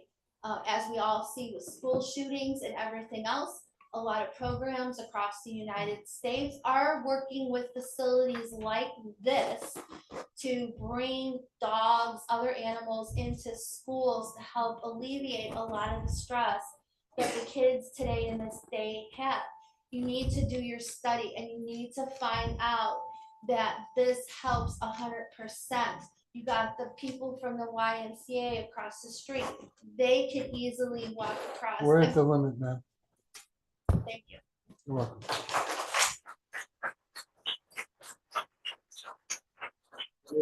John Hilma, I live at 12726 Ellsworth Place.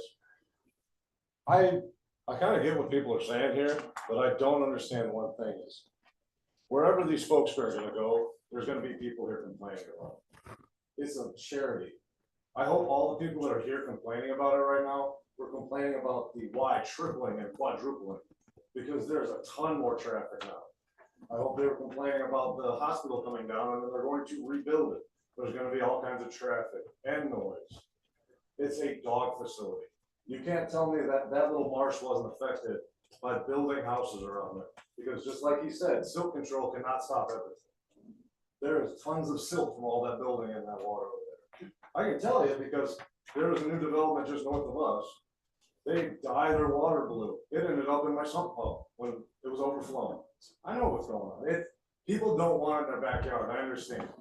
It's called NIMBY. It's a reason for it. They came up with that word for a reason. Not everybody wants everything.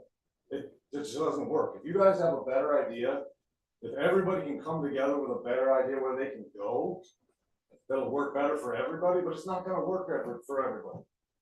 So what are we doing here? It's a profit, it's a non-for-profit, it's a charity.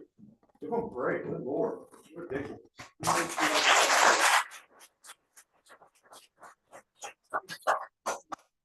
Good evening, Michelle Moreno, 617 Bergamot. Can't hear you. 617 Bergamot Court, 1,200 feet from the proposed facility. I formally oppose a pending request to rezone or grant variance allowing an 18,000 to 20,000 square foot animal shelter housing at least at minimum 132 animals near the Golden Meadow subdivision. Golden Meadow was developed and marketed as a low-density residential community of ranch-style homes, many designed for retiree buyers, with home prices ranging from approximately $800,000 to over $1 million. A facility of this size, by scale and function, for commercial use is inconsistent with the residential character this zoning was proposed to protect.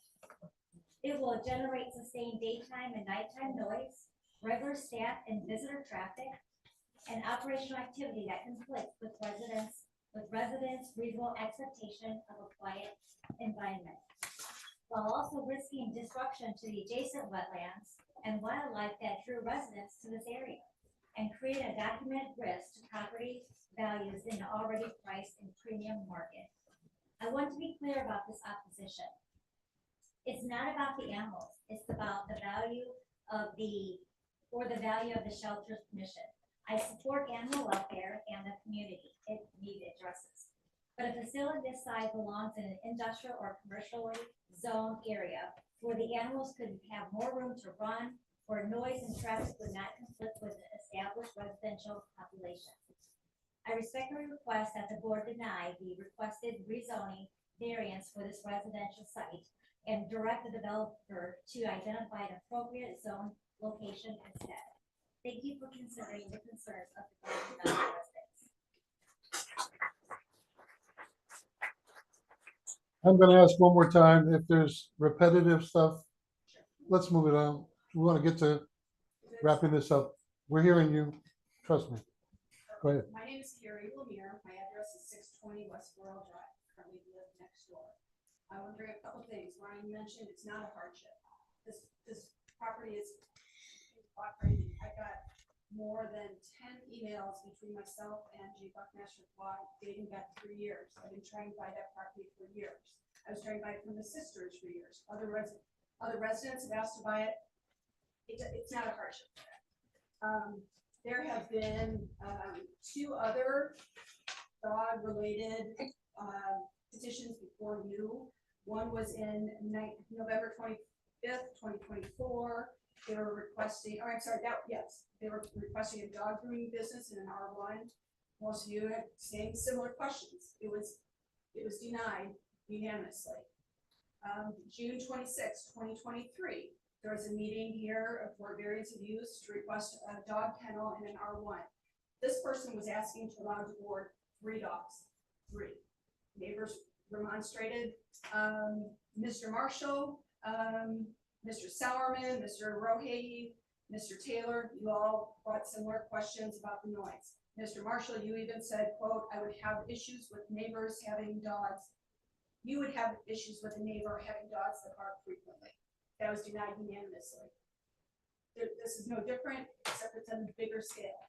For those of you that don't know, this is a 20,000 square foot, $6 to $7 million facility. World Health Organization states frequency of a barking dog is between 60 to 115 decibels. A motorcycle is around 90, a jackhammer is around 110. Studies at Johns Hopkins University, UC Davis for occupational environmental health have demonstrated a direct link between excessive dog barking and high blood pressure, loss of sleep, increased anxiety, increased stress, reduced ability to concentrate, increased fearfulness, and loss of production. Among adolescents, lack of sleep has been linked to poor mental health, increased substance abuse, and lower academic performance. People with noise sensitivities or existing anxieties may have their symptoms amplified. World Health Organization has identified a disorder called noise-induced trauma. What do you think the families at St. Jude, the families that are already under stress, not all of them have pets. Not all of them like pets. Some of them are very stressed. This is going to add to their stress.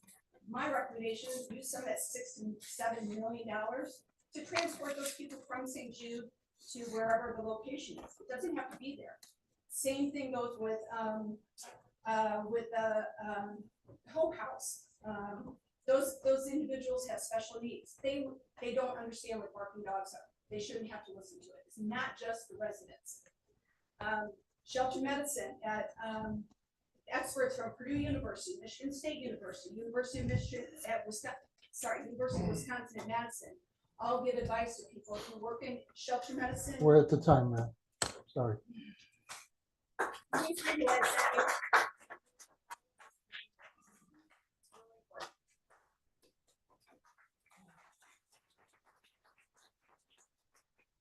evening. My name is Justin Moreno. I'm at 617 Bergamot.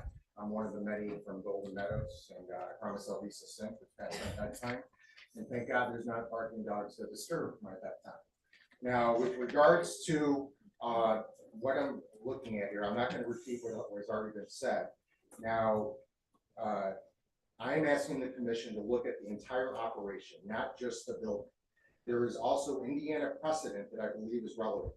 In Scott versus Marshall County Board of Zoning Appeals, the Indiana Court of Appeals upheld the denial of a proposed 10-dog kennel, where the evidence showed concerns regarding noise, interference with the use and enjoyment of neighboring property, and potential impacts on property values. The court recognized that a zoning board can consider the anticipated impact of a proposed kennel on surrounding property. I understand that this case does not mean Crown Point is required to deny this proposal. What it does demonstrate is that the impact of a kennel or animal facility on neighboring property is a legitimate zoning consideration. And that is ultimately what I'm asking you to consider tonight. Now, everyone here, 99% of us, as someone said earlier, can agree that we love dogs, we love the idea of saving dogs, we get it. Okay, no one is arguing it. Now, with regards to that though, I do believe the community should be asked to assume that those impacts will be we shouldn't be asked to assume that the impact of this kennel will be insignificant simply because the organization provides an important service. Otherwise, anybody can say it, this is an important service, I'm gonna do what I want regardless of the zoning issues or the ordinances within that community. Crown Point has zoning standards for a reason. Those standards are intended to protect the health, safety, welfare, and use and enjoyment of surrounding properties. I respectfully ask the commission to apply those standards carefully and to require the applicant to demonstrate that this proposed facility can meet them, not just today, but its maximum intended operation. Thank you for your time and considering the concerns of the residents who live in this community. Thank you.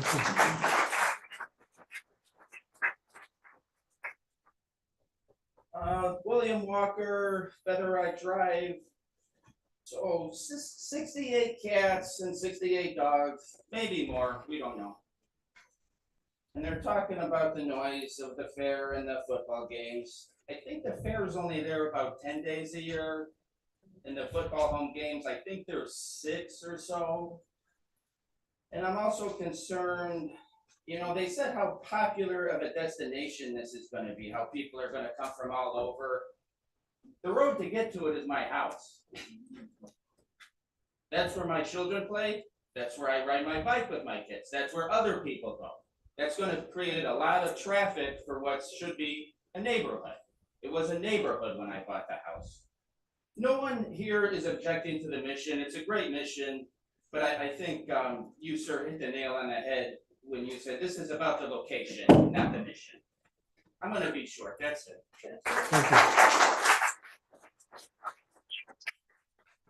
Angela Blaze. I'm just here and I don't want to echo everybody else, but I did just purchase a home or build a home on Gordon Court, which is north of this proposed facility.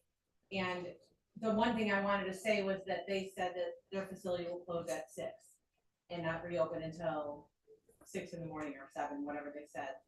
But those dogs will have to be let out at night. And when you have 70 plus whatever dogs, that's gonna be happening all night long. There's people there that I'm sure stay all night that get these dogs in and out, and that's where my big concern lies. I would never build a home the magnitude that I did in that area had I known that that could possibly turn into, you know, a dog kennel being run. And I love dogs, I have dogs, love them, but just not at this location.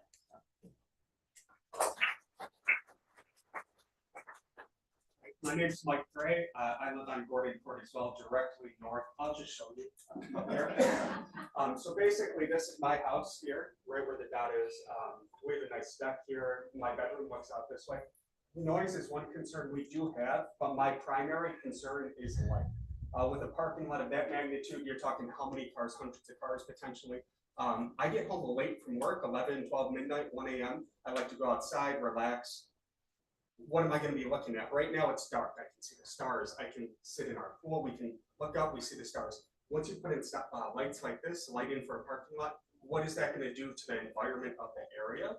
I understand like St. Jude's house, they may have 1 or 2 lights in the parking lot, but something like this where you have all these people coming in, dropping off donations and whatnot, it could be a lot more lights required. Additionally, the dog run, which I understand is going to be somewhere over here, is that going to be illuminated at night? Further, how are they going to clean up the feces? What kind of chemicals are they going to use? All this land here is sloped towards this pond. So like what chemicals are potentially going to get into this water and then leach into the ground? Potentially, I know a lot of people in the area, we don't have well water, but some people do. So some of these chemicals that may be required to clean this could potentially leach into the ground. So I have a lot of questions. I know like for our house, we put in a lift station to help get rid of the sewage. So is this a lift station that the town is gonna pay for, or is this a lift station that someone is gonna donate? For one house, it was $10,000 for this lift station. So are you talking about a $500,000 lift station for this shelter site? So I just have a lot of questions. I don't know if there's more information that can maybe be published. Also, we did not receive notice. It was not sent to our current address. We have lived at our house for 2 years now, and we did not receive proper notice. We did not receive notice when this was rezoned. I was very upset about that. When we purchased this land, this was a soccer field. They did archery. They did other things of that nature there, and that's what we purchased this land anticipating the use to be. There's a lot of deer in this area. There's many coyotes, many other animals, and I'm just concerned with those many adopted dogs and whatnot, no-kill dogs. How is it going to impact the wildlife that is currently there, the owls, the birds, everything like that? And to Angie's point about the nighttime, letting the animals out, like when I'm home in the middle of the night or whatnot, trying to get ready for the next day, how is that going to impact us potentially? So I have a lot of questions, I guess. So thank you for your time, everyone. Thank you. Hi, I'm Anna Schoen. I'm the executive director at St. Jude House, and I just wanted to come and make clear St. Jude House's position on this. Our mission is to help survivors of domestic violence. And as Donna said earlier, 69% of people have pets. That statistic holds true for domestic violence survivors. Half of them choose to delay leaving their dangerous situation because they're concerned for their pets. We're interested in this location. You're right, I didn't know the location when I wrote my letter of support, but I was excited when I heard this location because it means that a survivor who's worried about their pet can have their pet next door to them and go visit them every day. We're also excited that other survivors might be able to volunteer there, walk dogs, be with animals, which is healing for people who have experienced violence. So I just wanted to make clear how St. Jude House feels about the development. Thank you.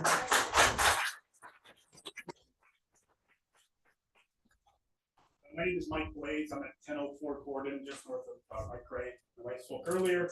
I have one short statement. There are several veterinary schools around the country, Purdue, Michigan State, Wisconsin, Madison, and they advise shelters on what to do and what not to do when they're setting up space. One of the many things they all have in common in their advice is that animal shelters should not be built near residential neighborhoods. These experts realize the harm that barking dogs can do to nearby family and communities. They stress that being good neighbors is important to the success of a shelter. Their recommendations are, quote, to build them in either agricultural settings or industrial settings where they are less likely to upset families.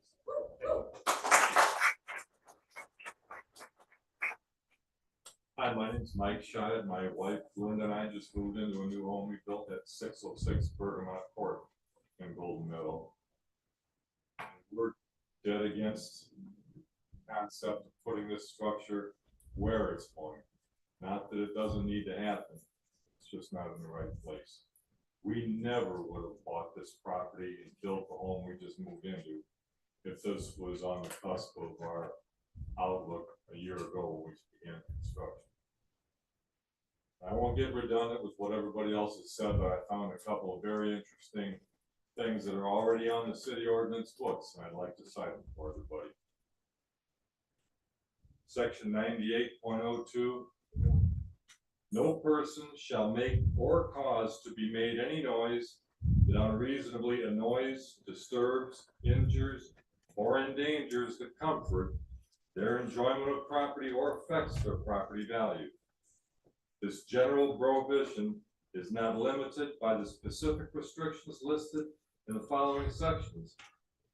And I'm going to skip over the sections that don't apply, but under section F, it speaks of animals. Owning, keeping, possessing, or harboring any animal or animals which by frequent or habitual howling, barking, meowing, squawking, or other noise making causes a noise disturbance.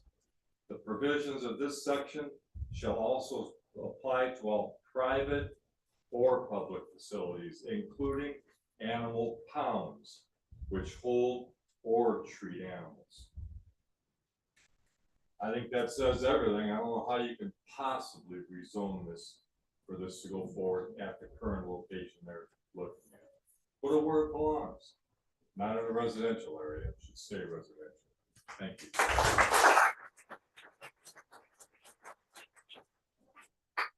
Lisa Chirella, 1746 Clement Lane. Having volunteered with shelters and rescues my entire adult life, the concern I have that hasn't been addressed yet is the amount of people that drop off their found or unwanted pets in the middle of the night, not during business hours, and nobody is there to deal with that. And the wildlife in the area around it, what effect that might have on us. We also have 114 signatures on a petition requesting to deny this.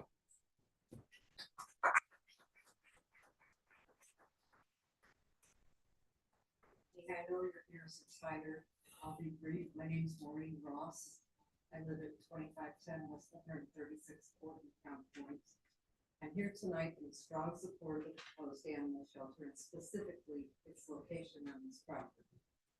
I believe it's important to understand that this is not simply a traditional animal shelter. This is a thoughtfully planned community resource that will serve people and animals throughout the area. The facility will provide temporary housing and adoption services for dogs, cats, and small mammals, but it will also provide a low-cost veterinary clinic, affordable spay and food services, a pet food pantry for families who are struggling, and 24-hour access to first responders who need to bring an animal to safety. It will also provide temporary care for pets belonging to residents of the women's shelter next door, something that can be critically important when someone is trying to leave an unsafe situation and cannot take a beloved pet with them.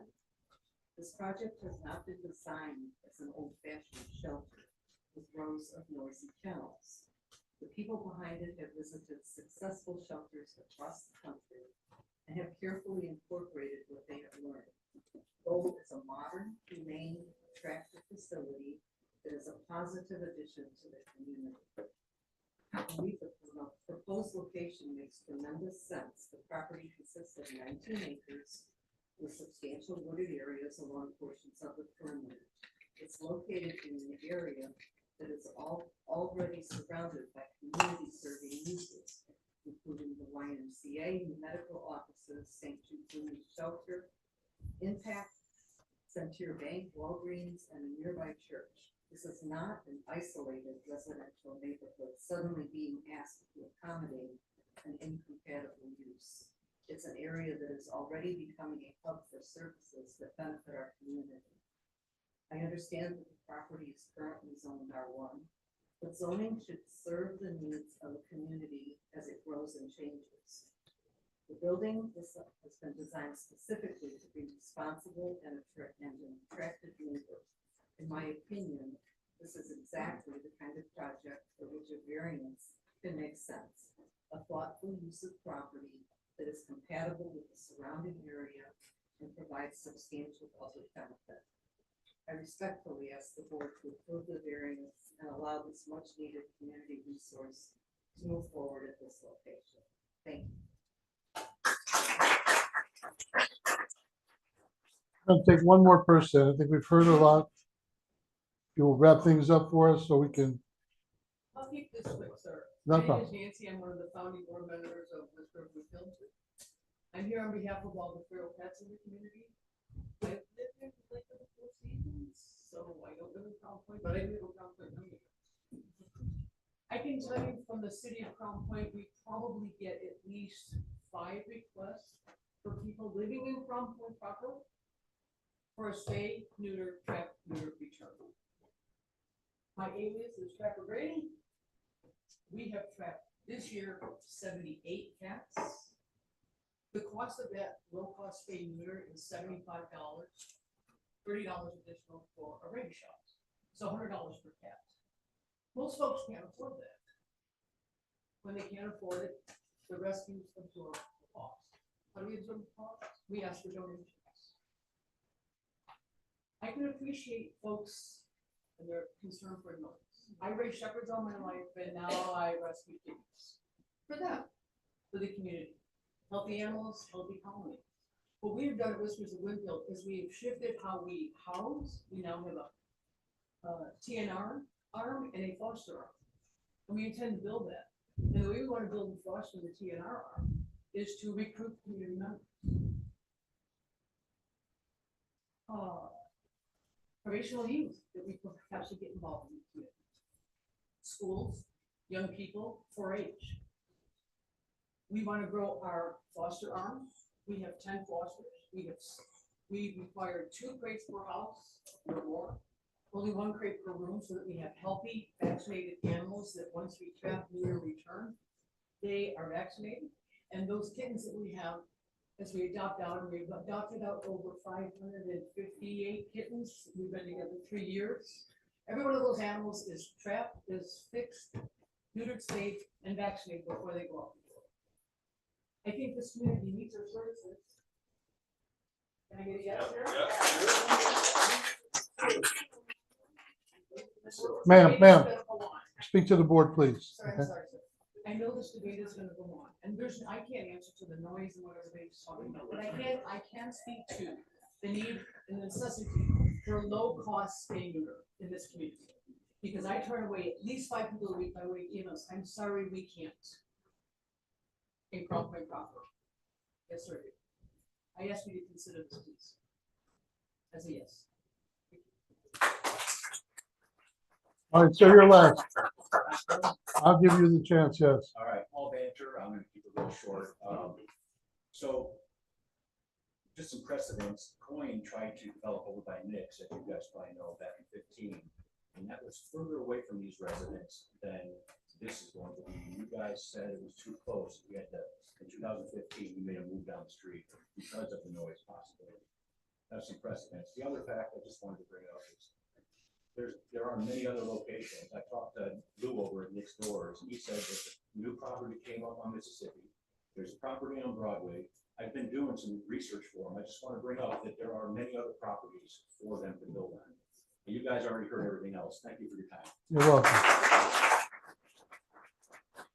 All right, we're gonna close the public portion out. James, you have some finding of facts, and do your folks want to rebuttal shortly on some of the stuff you're, so that we can move on?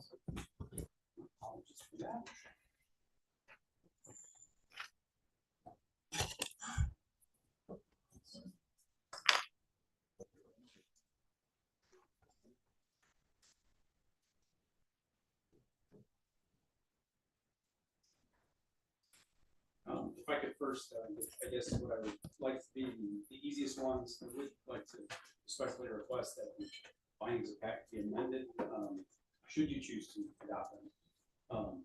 The strict application in terms of zoning ordinance will constitute an unnecessary hardship if applied to the property. When you're asking for a use variance, this is almost one that can't be applied because strict application of the R1 zoning would simply mean that you can have nothing but a house and anything identified as a special use on an RV park. The use variance kind of circumvents, at least in my opinion, the strict application. So the approval does not interfere substantially with the comprehensive plan. As it continues a pocket of development that differs from the underlying zoning in this area to allow community-focused amenities and businesses adjacent to residential zone parcels. So if you could please add that, obviously that is actually the purview should be not speaking for this board. As we went through some of the items, both pros and both for and against, I will kind of truncate them because a lot of them did.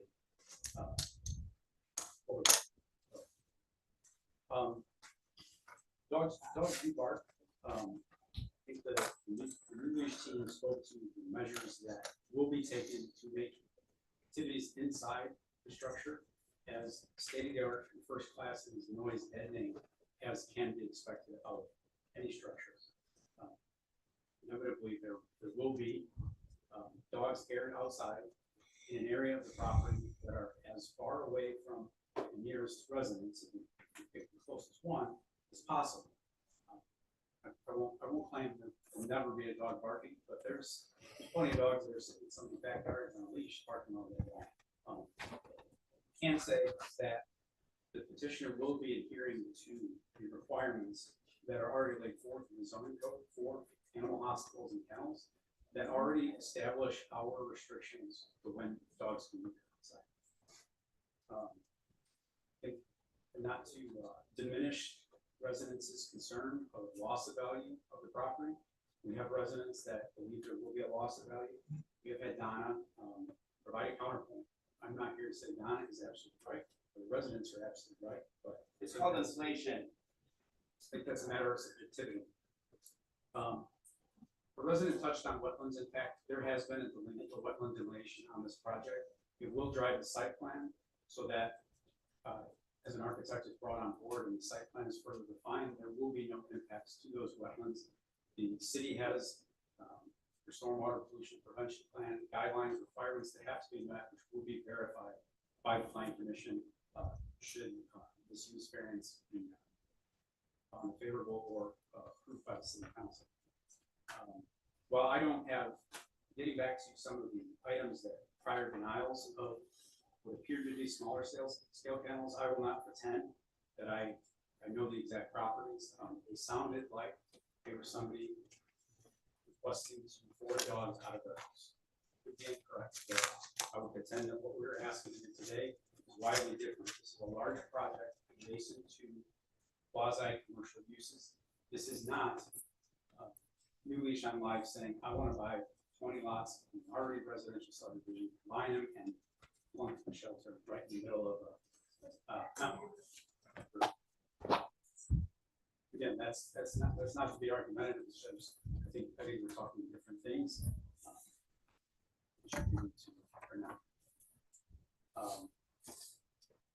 Donna, can you speak to nighttime dogs? I would actually be happy to. Oh, no, you're fine. No, you're fine. So, no, as someone mentioned that there would be overnight staffing, that is not a standard, that is not something we would be doing.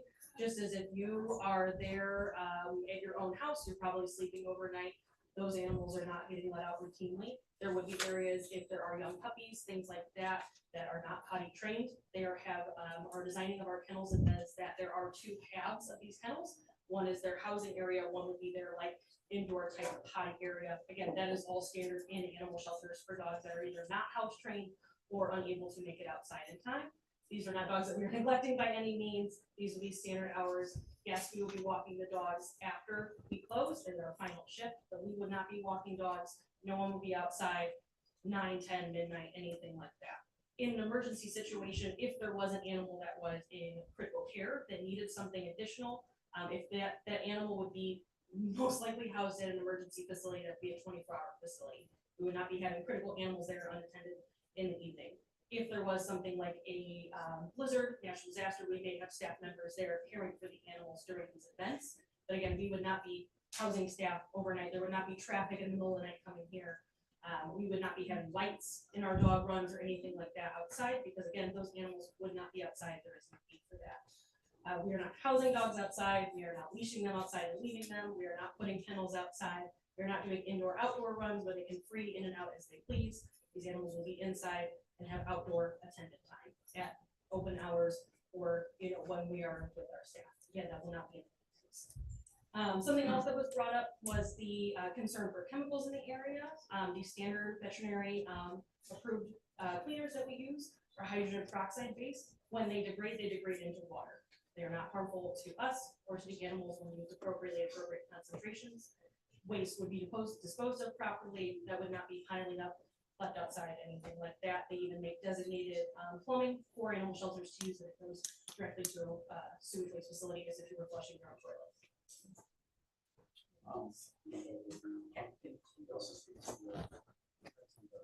Oh, yes. So nighttime drop-off procedures, being that there are, as we mentioned, we would have our Sally Port that would be for the police department and such. We have also discussed having a potential room for the public to use as a limited access type situation where animals could be placed inside in a safe location rather than outside. Unfortunately, that is something that does happen. But if we provide a space for that is inside contained, not tied up to the front, not a box of puppies left on our doorstep, whatever. They could have an area for that to go, that they are not left outside. Wildlife is a very big concern of mine. I'm actually a wildlife veterinarian previously to this. I've worked for nonprofits for years. So I do not want to do anything that would be harmful to our neighbors, human or wildlife otherwise. And touch on a couple other items. There was a gentleman who was resident of due north.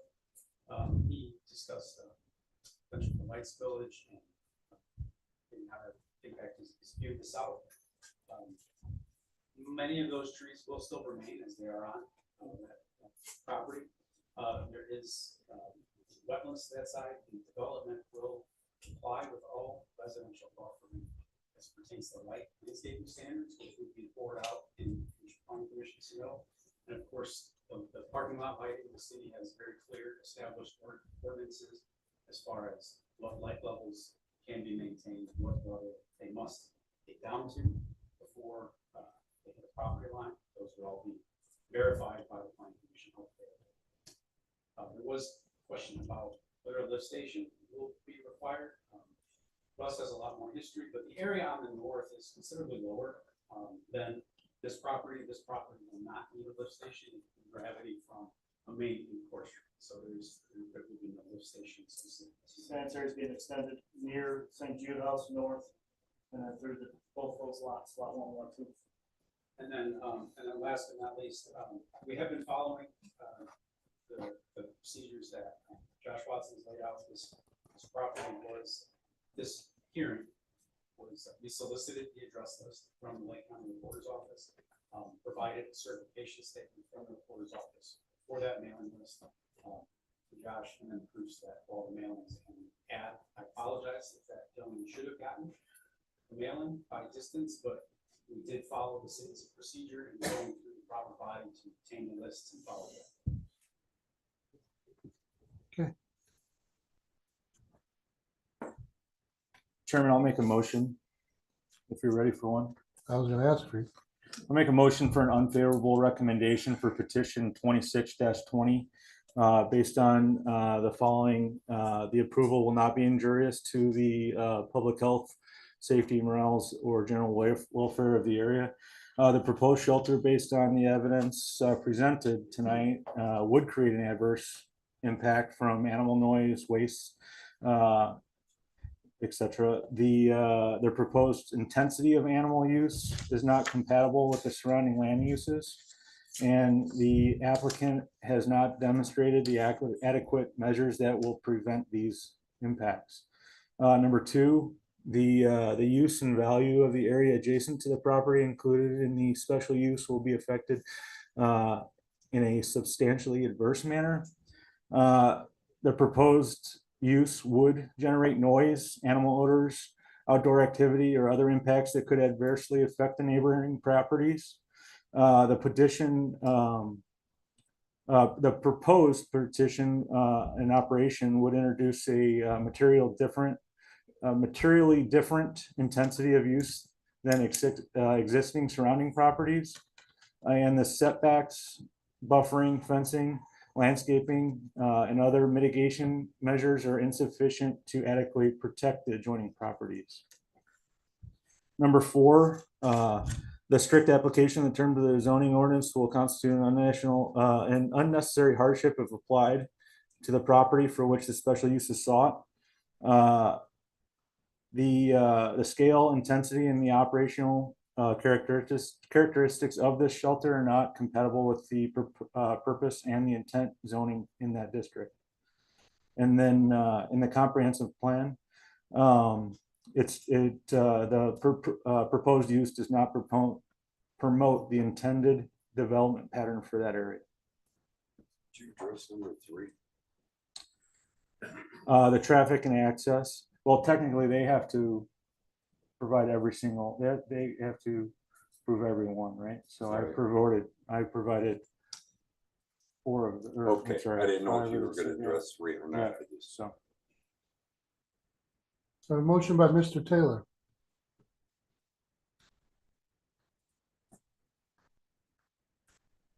Also, Seconded by Mr. Marshall. Any further discussion? Yes, I have further discussion. Please. I want to be able to explain my impending vote here. For me, this gets down to a pretty simple deal. In your own presentation, you said you were going for a use variance because otherwise you'd have to get a B3 zoning. Is that correct? Is that the? Might be a special use. Okay, well, and that you wanted a special use so that if this didn't happen, it would go away and go back to R1, basically is what your presentation said, right? Yes. Okay.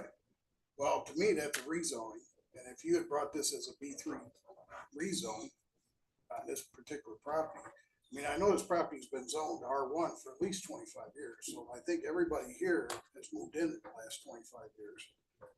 That's a reasonable explanation for it being what they're saying, that they thought it was gonna be residential, so I can't get back past the fact that it was residential, they all bought on the fact that it was residential, and I'm not, if you brought in B3 zoning and said I'm gonna put an ice cream station there, I'd vote no, I wouldn't even consider it, so. I just wanted to explain to everybody here my impending vote. So I think it gets down to the fact that it's a rezone that doesn't fit on this property. Any further discussions? Hearing none, we'll go to vote. A yes would be for an unfavorable recommendation. Jeremy Taylor, Yes. John Marshall, Yes. Dan Rohede, Yes. Nick Nosovich. Yes. We will be sending an unfavorable recommendation. City Council has final say. So you want to be here to answer any of their questions and take it from there. Thank you. You're welcome.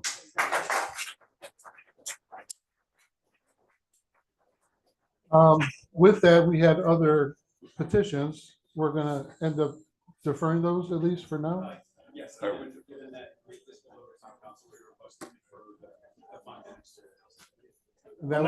I'll make a motion to defer petition 26-21 at the request of the petitioner. Folks, we still have a meeting going on, please. Thank you. I'm sorry, Mr. Fair, go ahead. I'll make a motion to defer petition 21-26 at the request of the petitioner for 30 days. The motion by Mr. Taylor to defer. Well, until the next To the BZA next meeting. meeting. Seconded by Mr. Marshall. All in favor? Aye. Aye. So that takes care of those and the last. Hold on one second. We have two more petitions that I just did 21. I'll do them individually. I'm sorry, I thought you said all three of them. Yeah, I did it individually. Sorry. Go ahead. I'll make a motion to divert petition 26-22 for until the next BZA meeting at the request of the petitioner. Second. All in favor? Aye. Aye. Aye. And then I'll make a motion to defer petition 26-23 at the request of the petitioner to the next BZA meeting. I'll second it. Just take it away from you. Everybody aye? Aye. I'm good with aye. The last petition has been requested a deferral because of not being able to attend. Do we need to vote on that, Joe? I'll make a motion to defer petition 26-24 at the request of the petitioner. I'll second it. All in favor? Aye. Aye. With that, we're at miscellaneous. Anything on miscellaneous? Then I would gladly Make a entertain motion to adjourn. All in favor? Aye. We're done.